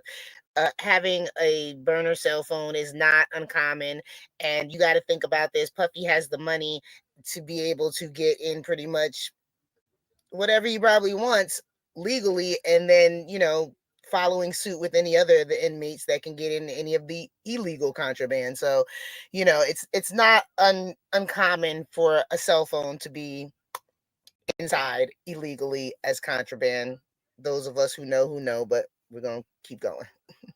Diddy is also praying that he can either get a reversal or he can challenge on appeal. But get this, by refusing to waive privileges, the prosecution is minimizing the chance that Diddy's defense team could later argue that disclosures during trial violated his rights or improperly influenced the case. The government is trying its best to prevent its actions from being used as grounds for appeals or claims of misconduct. Remember how I keep telling you, they want to put the government on trial.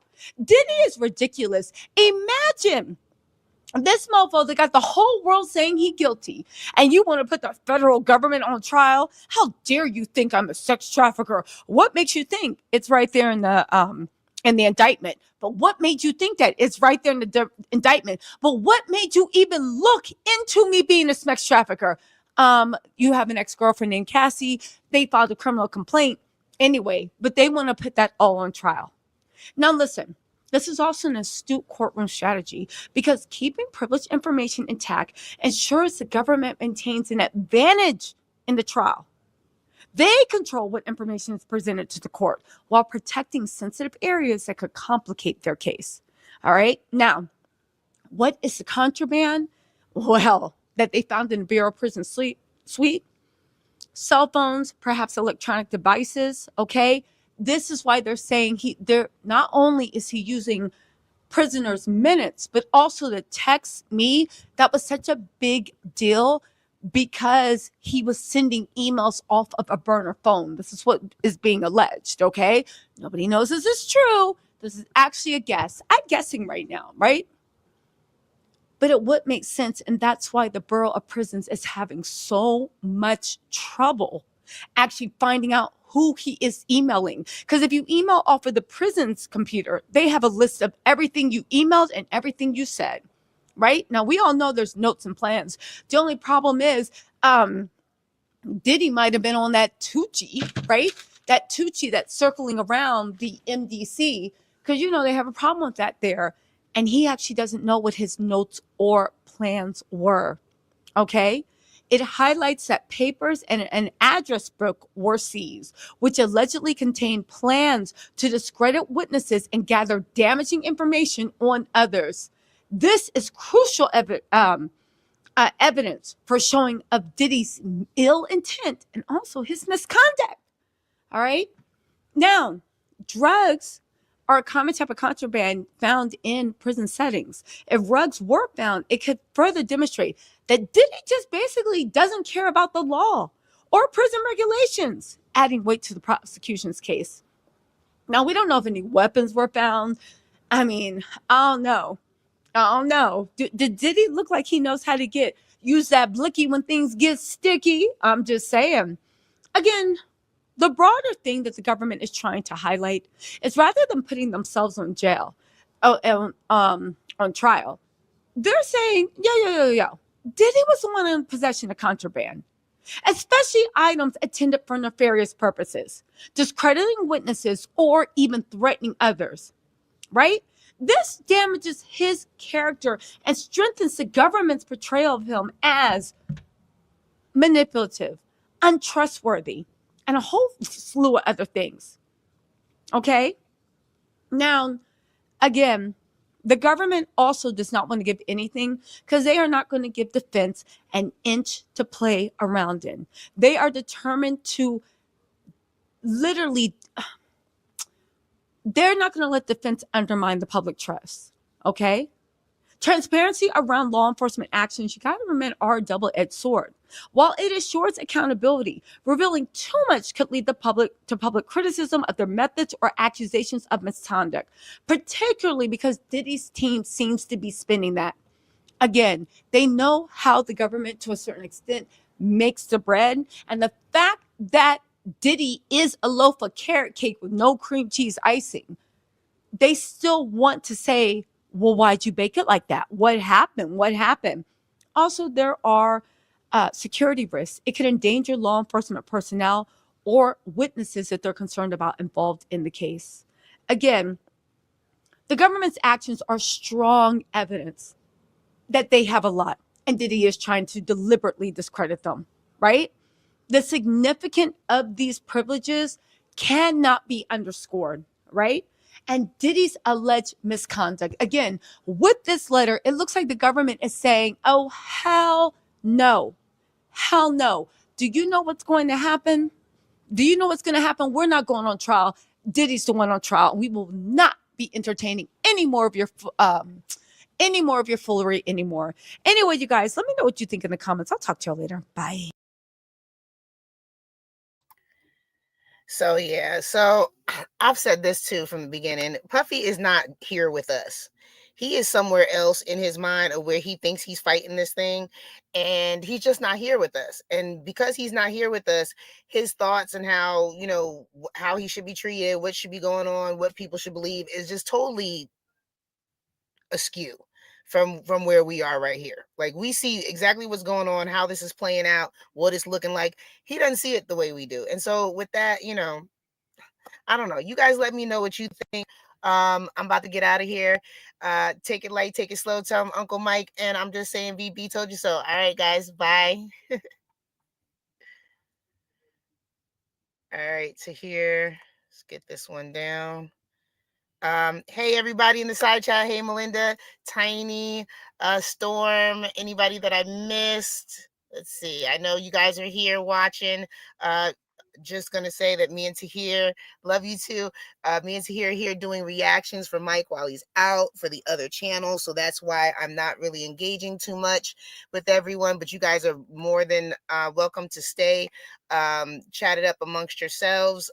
We're just going from video to video, trying to get these knocked out before 5 o'clock for Mike, just so he has some content for his channels while he's away. So we're going to get to this next bad one. News for Clive Davis. And let's get into of the Copyright Act 1976. Allowances made for fair use for purposes such as criticism, comment, news reporting, teaching, scholarship, and research. Fair use is a use permitted by copyright statute that might otherwise be infringing. Nonprofit, educational, or personal use tips the balance in favor of fair use. No copyright infringement intended. All rights belong to their respective owners. Content might be gossip, rumors, exaggerated, or indirectly beside the truth. Viewers are advised to do their own research before forming their opinion. The content will be opinionated. Yes, because I'm up here and I'm opinionated. We all know this. All right, let's get right into it. What's up, YouTube? How you doing? As you know, some of you, Uncle Mike is not here. He is off in the Philippines helping people as we speak. And I'm just saying VB, also known as Steph, filling in for him. We are going to go ahead into our video for today. Very bad news for Clive Davis.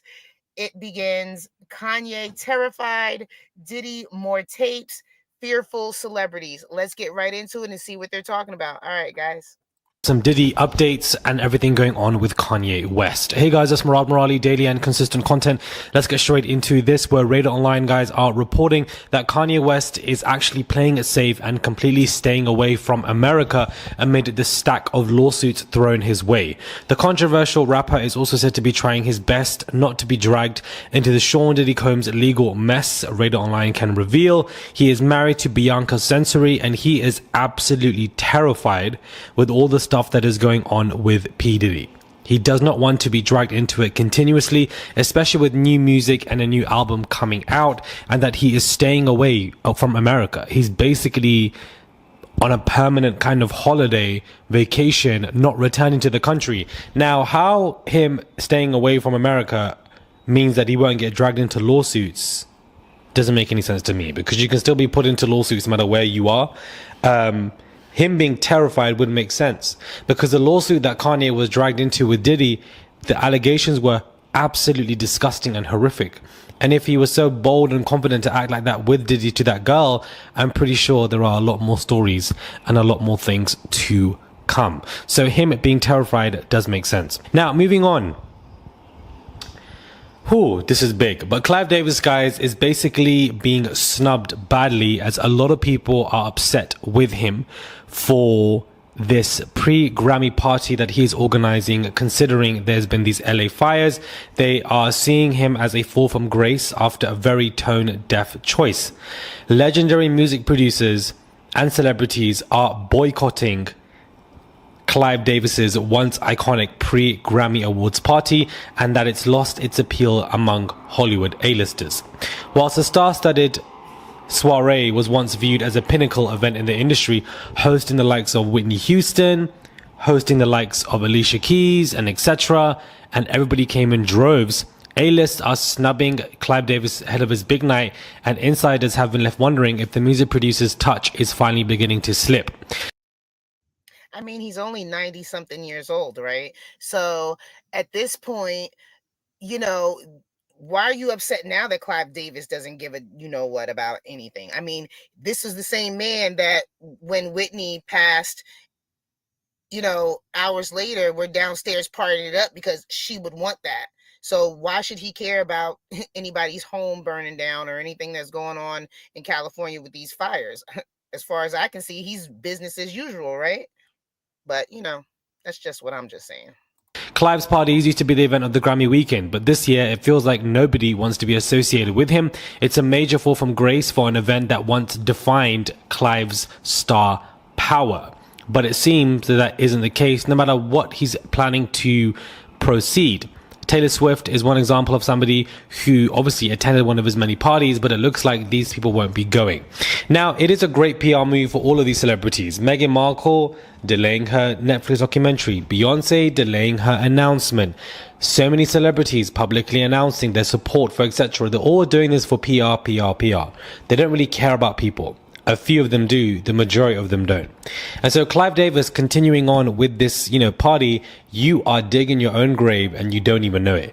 You're already associated with the Diddy madness. Your name has been plastered everywhere. I guarantee a lot of people didn't even know who Clive Davis was until this Diddy scandal. And so with the Diddy stuff, of course, getting bigger and bigger and bigger and bigger, Clive's name being associated left, right, center. Clive even been asked to his face, your thoughts on Diddy. He hasn't said anything. He's kept quiet for a reason, for PR. Him then thinking he can do stuff like this, which really did define his star power. And now he's being boycotted. Now people are saying he's a fall from grace. It's very tone deaf. The magic of Clive's name just doesn't carry weight anymore. No one cares about this old man anymore in regards to what is going on with these fires, and that he's so out of touch for having these lavish events when so many people around the event that's been taking place have lost their homes. Let him dig his grave, do you understand? Let him dig his grave. Because if this is the beginning of the fall of Clive, I'm absolutely here for it. People boycotting him, celebrities boycotting him, it is a bad move for this man. Of course, he's still going to have people there. It's still going to be a party, but it's never going to be what it was before. That man has definitely lost his star power, and everything with Diddy is just one thing, but I just feel like this might be the beginning of something where people are beginning to see the tone deaf of this man. This man continued to have his party whilst Whitney Houston was laying dead in a bathtub floors above. That in itself is so creepy, considering that he managed her and helped her and was a friend. A friend doesn't do stuff like that. You don't continue a party if you know somebody's dead in a room or in a floor in a couple of floors above or below. You just don't do stuff like that. So if he did something like that, I don't know why anybody is surprised by what he is doing. They should have been cancelled him when he was doing stuff with Whitney in the bathtub. They should have been cancelled him then. But nobody decided to do it because for some reason everybody loves Clive. That's exactly what I'm saying. Like, now all of a sudden we expect him to grow a conscience. His conscience ain't been there for a good long while, people. This is not a young man. This is an old man. So guess what? He is stuck in his ways. He gonna do what everyone do. And let me just say this. I'm not a star. I'm not famous. I'm not anything. But after everything that's happened with Puffy and everything that's going around with this entertainment industry, I will say this. You couldn't catch me at anybody's party. You're not going to catch me nowhere around anybody's party. No. We're not going to do that. You're not going to have me up on nobody's videotape for anything. I don't care whether I know what's going on, don't know. Nah, I'm good. I'm staying home. We chilling at the house until we figure out what's going on. But you know what? Some people, like you said, tone deaf. They have no clue, and they say, "Oh, we're famous, we're rich, we're gonna keep partying, we're gonna keep doing all this stuff." Yeah, I don't see anything to celebrate, but they do them. That man is a devil. I'm so sorry. The way that he just looks and the things that he's probably done, devilish nonsense. Now, I have a theory and I want to really discuss it and speak about it, and people are discussing it as well. Nelly, Snoop Dogg, Soulja Boy, especially Snoop, all of them performing at Trump's inauguration, they've gotten a lot of backlash for it.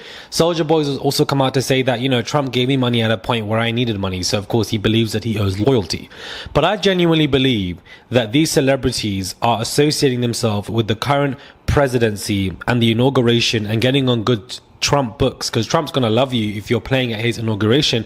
He's going to love you. He might pardon you. He might help you. He might alleviate you. And I feel like these people, especially Snoop, it's a great way to continue business and network so that your crimes are continued to be covered up. And that if it comes a day where you might be indicted because they're probably all scared about everything that happened to Diddy, that there could be a possible chance of being pardoned because you performed at his inauguration when nobody else wanted to. You didn't care about the backlash, and therefore you're loyal to Trump, and Trump might be loyal to you. This is why I feel like some celebrities could be doing stuff like this, and also because they do have strong affiliations to weird people in this industry, whether it's Suge, whether it's Diddy, whether it's Scooter Braun, whether it's Usher, and etc. We're already seeing Bieber trying to cut ties from so many people, trying to do a culling.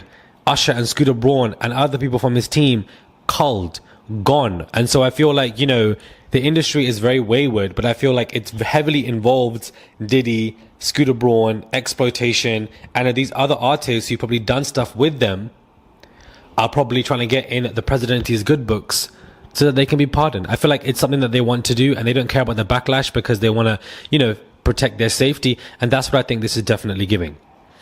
Now, a video discussing on the Breakfast Club of the 9 videotapes that, of Cassie submitted, and apparently in the videos it was consensual, she was even dominant, and etc. It's gone viral, and everybody's been speaking about it over the past 2 days, accumulating millions and millions of views. And I want people to understand that, just because something looks consensual doesn't mean that it is. Looking at a video does not provide proof that this person wasn't drugged before or given something before unbeknownst to them. And that just because there is a consensual video existing or view, it doesn't exonerate Diddy, nor does it wipe him out for everything that he's done to Cassie, which we've seen with our own eyes. And so a lot of people are saying that, well, the videos are consensual, he's a free man, he's off the hook. That's not how this works. That man is going to spend life in prison. The trial is beginning in a couple of months, and it's going to be an absolute showdown when that happens. But, for the fact that this has gone viral, I wanted to re-speak on this conversation that things can look consensual when they are not. Somebody can be told to be in a dominatrix position. This is what I don't understand. You can still be, and I'm speaking from personal experience, from everything that I went through, you can still be in a dominant position but still be drugged, still be used, still be abused. You're just being told what to do. I don't know why people don't understand that. Just because you are in a dominant position does not mean that everything in the environment is much more safer. You're being told what to do by somebody and manipulated. That also is very much plausible and true. People don't understand power ladders, let's just say, in the sex room. People just don't get it. Just because you're in a dominatrix position does not mean that you are all powerful, almighty,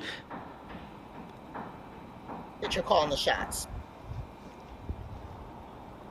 That's basically what you're saying.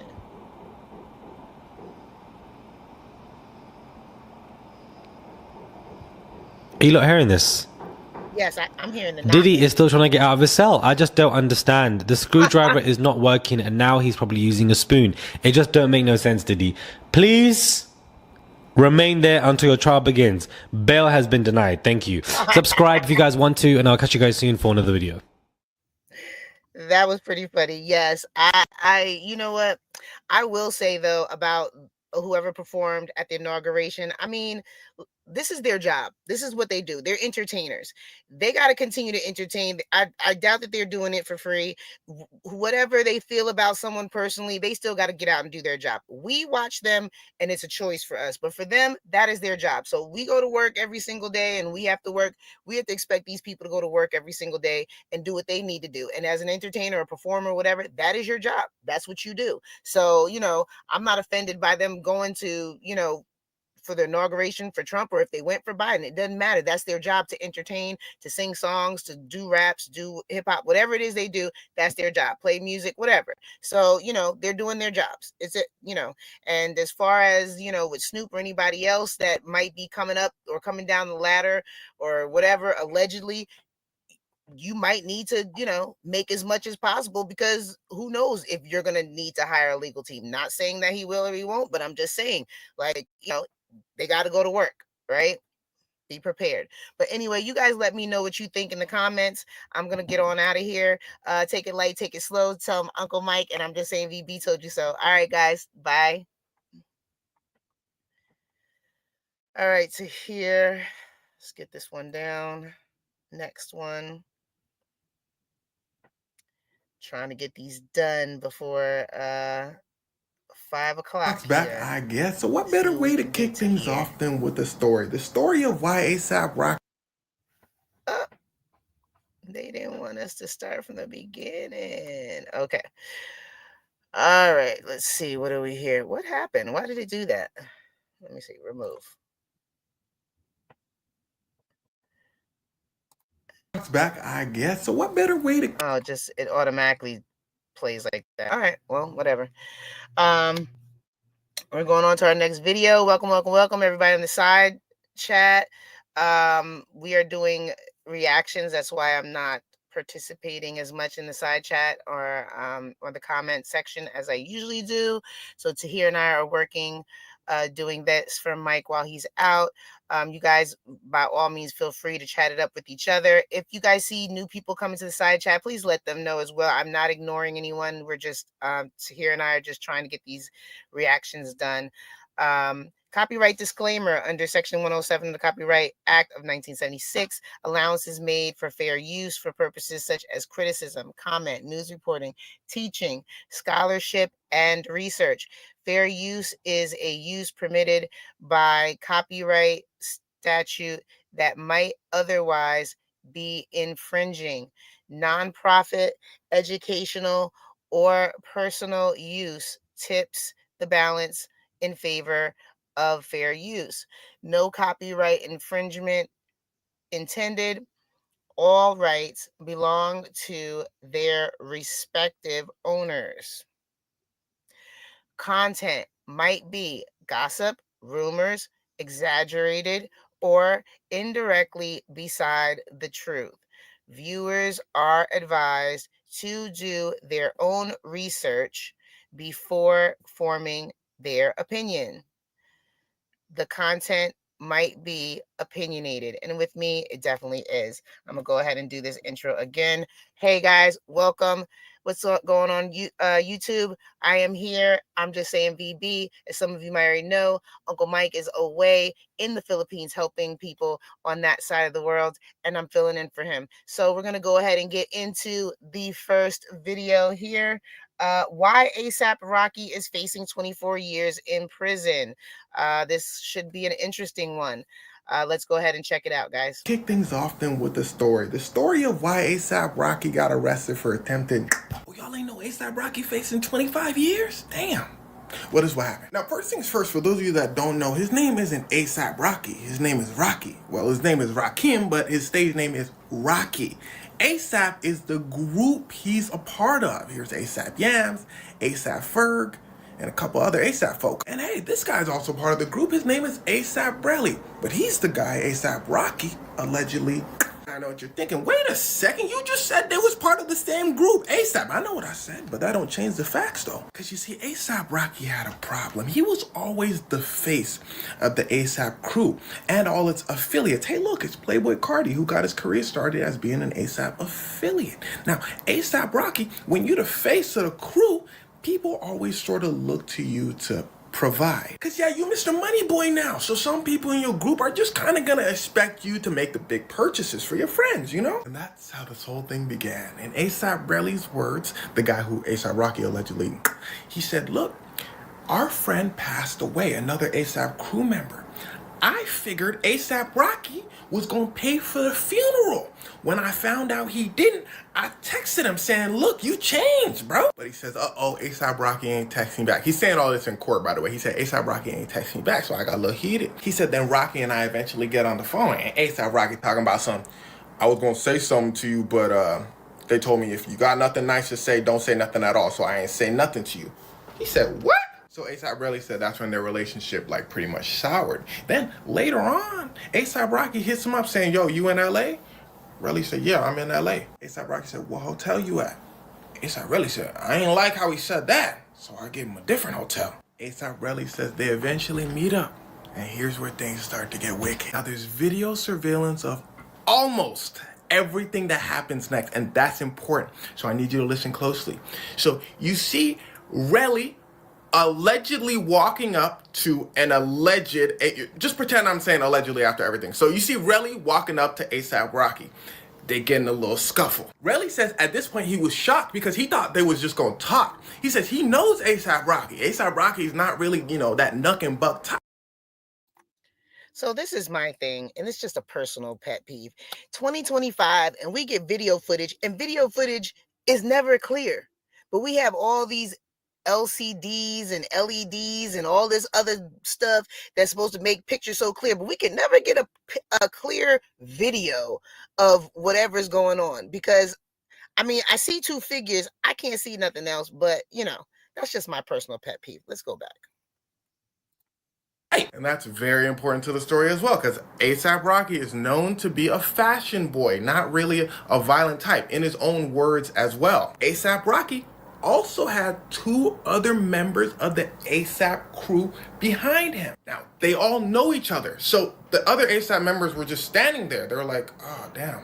A$AP Rocky then pushes A$AP Relly out of the camera range. The other members of the A$AP crew jump in to separate them. They're like, no, y'all doing too much. Now remember, they were out of the camera range on this side. When the other crew members came to separate them, they start pushing Relly back in the camera range. A$AP Rocky then comes back in the camera range and starts reaching in his waistband. Then visibly pulls out a ting. But then they go out the camera range on this side. Remember what I just said, A$AP Rocky, the fashion boy. So A$AP Relly like, bro, I known you since you're not gonna do nothing. And well, he was right. A$AP Rocky didn't do anything. A$AP Rocky walks back in the camera range. You see him put the ting away. And A$AP Relly says himself, Rocky did nothing at that point. Because here's where things start to get wickeder. A$AP Rocky is walking away. A$AP Relly says, okay, at this point, I was a little mad. A$AP Relly basically starts telling Rocky, you a sellout. You got a little money and you switched up on your boys. You got some of your boys still in the projects. He said one of our boys addicted to, I think it's this group member he was talking about, addicted to, and you ain't help him out, Rocky. He says this is when Rocky lost it, turns around and starts letting them things go. He said at this point, he started jumping behind other group members talking about, oh, that boy Rocky busting. He said then one of his knuckles got grazed, but that was it, and everybody scattered. They allegedly have this part on video too, but it's super blurry. Now, here's the issue. Half of that story was caught on camera, but the other half, the important parts, were just the word of A$AP Relly. So let's go back to earlier in the story. Remember, this whole thing started because A$AP Relly said, A$AP Rocky, you didn't pay for our boy's funeral arrangements. You switched up. Well, it turns out A$AP Rocky did pay for the funeral arrangements. A$AP Relly goes, oh yeah, A$AP Rocky did pay for the funeral arrangements. But I found out after we already started arguing. Does that make sense? A$AP Relly thought A$AP Rocky didn't pay for their friend's funeral arrangements, so they started arguing. Somebody probably hit up A$AP Relly earlier talking about, bro, you look stupid. He did pay for the funeral arrangements. But at this point, too much stuff has been said. They're already arguing. Now, why am I telling you this? Because in court, A$AP Rocky's lawyers basically want to prove that A$AP Rocky's a pretty decent guy, and A$AP Relly is just a jealous, hating friend that wants to start stuff for money. The police said, hating friend this, hating friend that. If A$AP Rocky let them things go in broad daylight, he going to jail. A$AP Rocky's lawyer then starts to pop off. He says, well, for one, the only person saying that A$AP Rocky somebody is A$AP Relly, the jealous friend. Nobody else said nothing. For two, police, when y'all went to the scene, did y'all find any evidence? The police said, no, we didn't find any evidence. But then, this part's important, ASAP Rocky himself goes back to the scene and finds shell casings as evidence and gives them to you. The police said, yeah, that is what happened. And honestly, that in itself is so ridiculous, it'll probably be enough to get ASAP Rocky out of jail. ASAP Rocky heard they didn't find any evidence, so he went back to the scene and says, police, I found evidence here. On top of that, the police raided ASAP Rocky's home because an alleged is very serious, and they found, but they were registered, and they didn't help the case, meaning those maybe didn't match the one used in the whole altercation. On top of that, the judge starts to get a little sarcastic with ASAP Rocky, because ASAP Rocky didn't report any of this happened until a few days later. And remember, he said he got, so the judge is like, you got, ASAP Rocky's like, yeah, my knuckles got grazed. The judge is like, wow, I'm so glad you're safe. But all of that being said, that don't mean ASAP Rocky ain't do this. And that's why there's gonna be a trial, because an altercation did happen on camera, so it's up to a jury to decide. Side note, ASAP Rocky is also suing ASAP Rocky for $25,000, like saying emotional damage and stuff like that. And that's why ASAP Rocky's lawyer is saying, yo, he's doing all of this for money. But at the end of the day, a trial hasn't happened yet, so I guess we'll have to wait and see what a jury decides. So let me say, this guy right here, I love him because he always gives the best information, and like, because I didn't know anything about ASAP Rocky and the crew, and they were all called ASAPs and all this other stuff. So he just gave me information that I did not know. So thank you for that. Yeah. So, my take on this is what happens when we can't throw our the ones and twos. Like, we can't throw these hands. We decide that we want to carry a weapon and we want to, show it or threaten somebody like that. No, just be able to throw the ones. You got a confrontation, just be able to, do it like we did back in the day. Like, just like in Friday, they said, the dad said, you live to fight another day. All right, you win some, you lose some. It is what it is. But, because he got caught with that, and if he did not, bust off on everybody or whatever, now you facing jail time and you didn't do it, but you had it. And so now, they have, some sort of evidence pointing to you saying that you could have, right? Some type of doubt. Now, from the friend, Relly, or whatever the case, yeah, it does sound like one of those things where, you have a group, everybody has high hopes, but, somebody goes further than everybody else. And of course, now we're backbiting and we're upset because, oh, you left us in the hood and you're doing well. Well, that's what happens. Okay. That's what happens when you make money and you get into another lane. And, sometimes people are able to, help their friends, and sometimes their friends aren't ready to be helped. I mean, let's just be honest. And the fact that he's suing for $25,000 just shows that he really, it seems like more of a hating move, because I mean, if you really had some dough or something, in my opinion, and what do I know? But in my opinion, like, you'd be suing for a lot more than 25,000. You can't do nothing with 25,000 on that level. I mean, that's like toilet paper money, like, you know what I'm saying? And whatever. So that's what I think. Y'all let me know what y'all think in the comments. I'm gonna get on out of here. Take it light, take it slow. Tell them Uncle Mike, and I'm just saying VB told you so. All right, bye, guys. Bye. All right, to here. Love you guys. Thank you for all your support. I appreciate you. Tahir and I are running through some reactions from Mike. Where are we at now? All right, the next one coming up. I'm gonna go ahead and do this. I know I don't have to read possibly this copyright, but I'm just going to do it because it just in case we want to make sure we cover everything. So copyright disclaimer: under section 107 of the Copyright Act 1976, allowance is made for fair use for purposes such as criticism, comment, news reporting, teaching, scholarship, and research. Fair use is a use permitted by copyright statute that might otherwise be infringing. Nonprofit, educational, or personal use tips the balance in favor of fair use. No copyright infringement intended. All rights belong to their respective owners. Content might be gossip, rumors, exaggerated, or indirectly beside the truth. Viewers are advised to do their own research before forming their opinion. The content might be opinionated. With me here, we know it will be. All right.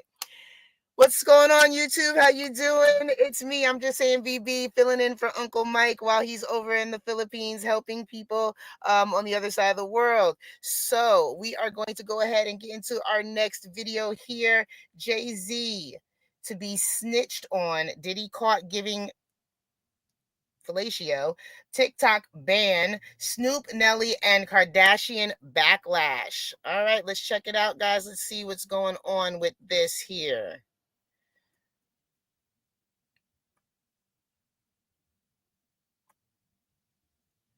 Look at this mosquito bite, please. Look at that mosquito bite. Absolutely mad. For what reason? Hey guys, it's Murad Murali, daily and consistent content. Let's get straight into this. Let's talk about TikTok for a minute, because TikTok, of course, got banned and it's back on. So Americans, you lot can TikTok away. A lot of content creators were crying online, getting very emotional over the fact that, you know, TikTok basically was banned, and the ban took place, and a lot of people were basically freaking out. And I think that people crying over the app being banned is absolutely fine. A lot of people use apps to earn, and it's their sole income, and that's what they focus on. It's also an art and expression, and if it gets taken from them, especially an app like TikTok, which many people are addicted to, people are going to be emotional about it. So I'm glad the app is back. It just went away and it's back, and Trump is being thanked. And so I feel like Trump is being presented as the perfect saving grace and hero here, who brought the app back for people. And to be honest with you, if that was the case, clever chess move, because it makes him look like a hero in this instance. And, you know, like, I can't fault a good chess move from somebody trying to do something at this point. But every American was going off all over my socials, absolutely upset, carnage. That's why you lot got to come to YouTube, babes. You understand? Because over here it's chill, it's safe, longer videos for you guys, so it helps your information and retention spans. It's great over here, guys. And those who are here watching this, we're in a good spot. We're in a great place. Now, moving on from the TikTok madness and mania, because it's back online as of an hour ago, we have to discuss Tupac's ex-girlfriend, who has come out to say that Diddy was actually caught receiving head from a man. I'm not surprised by this. The vision is quite scary in my mind, and unfortunately you guys have that vision as well. And basically some cliff notes from this long interview is that she met him at a party. Tupac was the one seen in his jail pics the most, and there are pictures of her. I believe her name is Desiree. She's not surprised at what is going on with P. Diddy.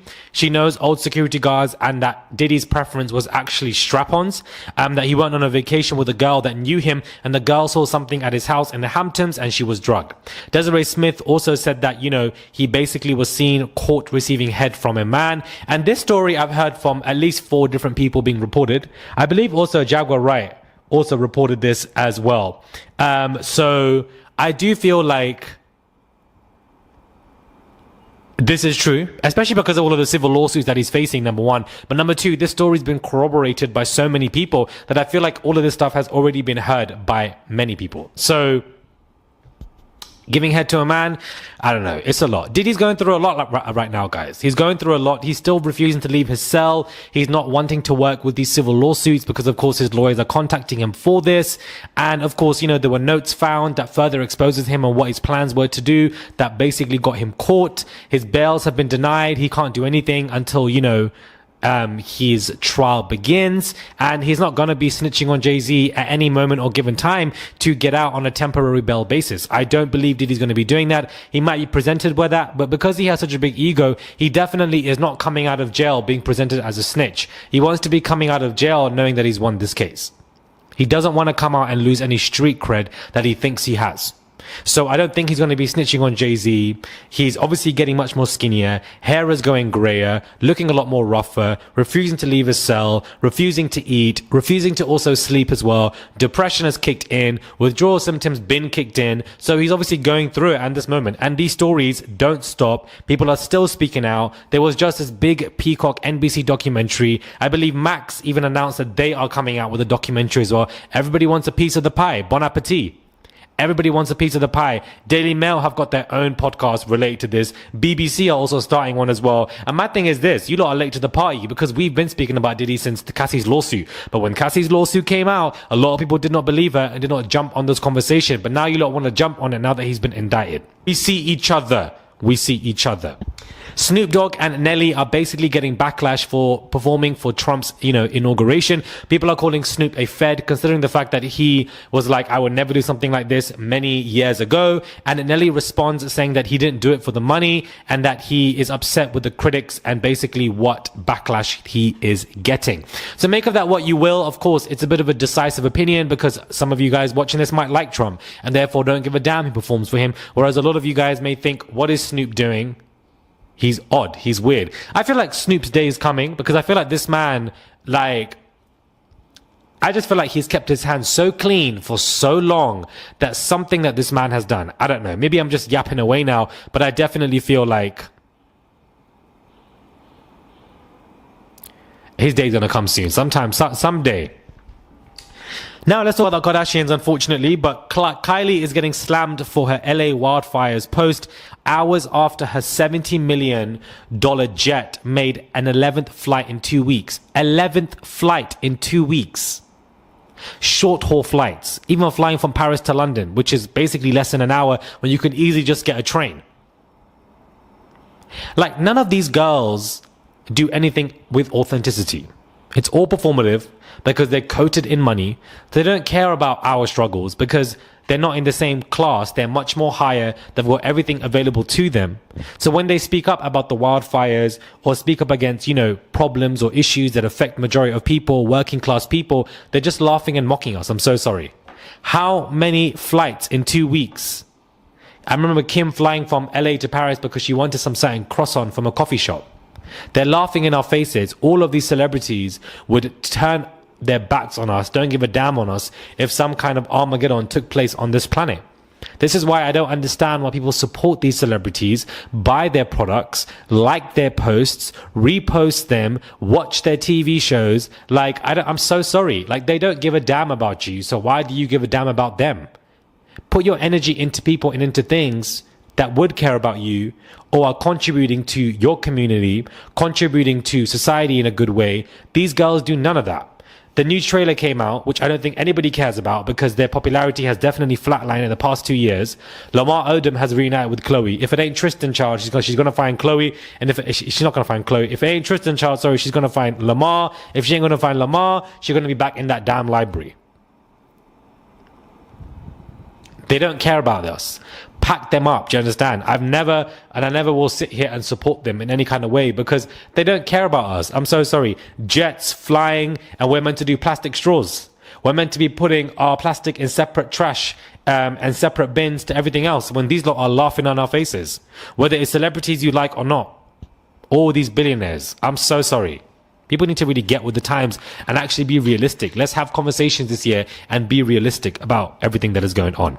Let me know your thoughts are, guys, when it comes to this video. Do you guys think that Jay-Z is going to be snitched on by Diddy? Do you think that time will come? Do you think that they will butt heads? Because, of course, Jay-Z did drop him, but I just don't see Diddy doing that. I don't think he wants to be seen as a snitch. And so, therefore, I just don't think it's going to go that way. But you never know. The tables can turn because the tables already done turned on Diddy.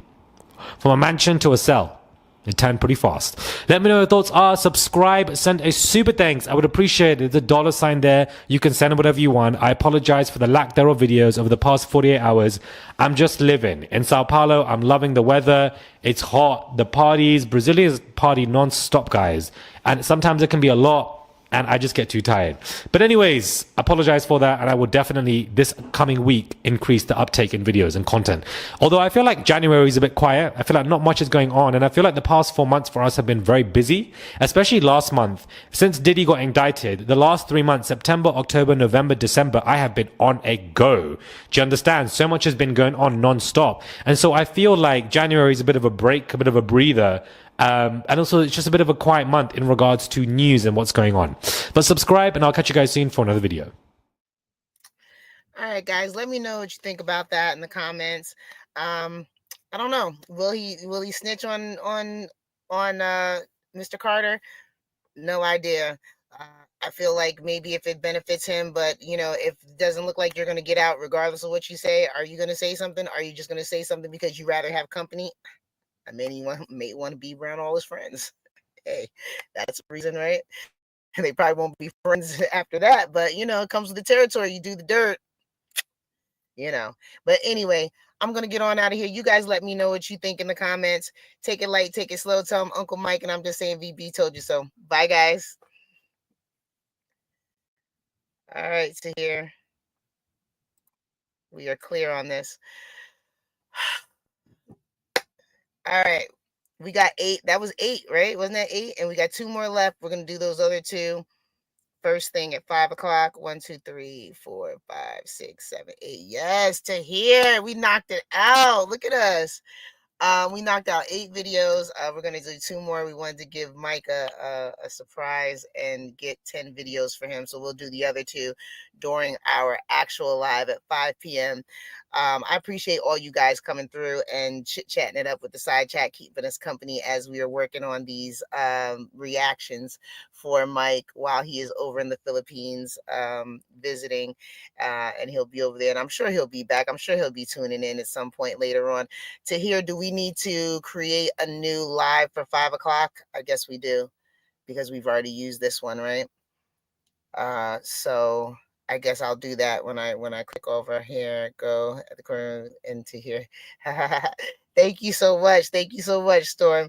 I appreciate you. Okay. I appreciate you guys. Appreciate you, Melinda. Thank you guys so much for being here. Tiny, Lamera, Moon Goddess. Thank you for being in here, chit-chatting up. Ada, love you, girl. Thank you for being in here. We will catch you, Michelle Venter. We will catch you guys over at the 5 o'clock Eastern time, which is the normal time that we always do wherever you are across the world. It will be our normal time. It's 5 o'clock Eastern here. So depending on where you are, we'll let you know what time we will be getting started. Everybody have a good rest of your day. We'll see you in a couple hours. All right. Bye, guys.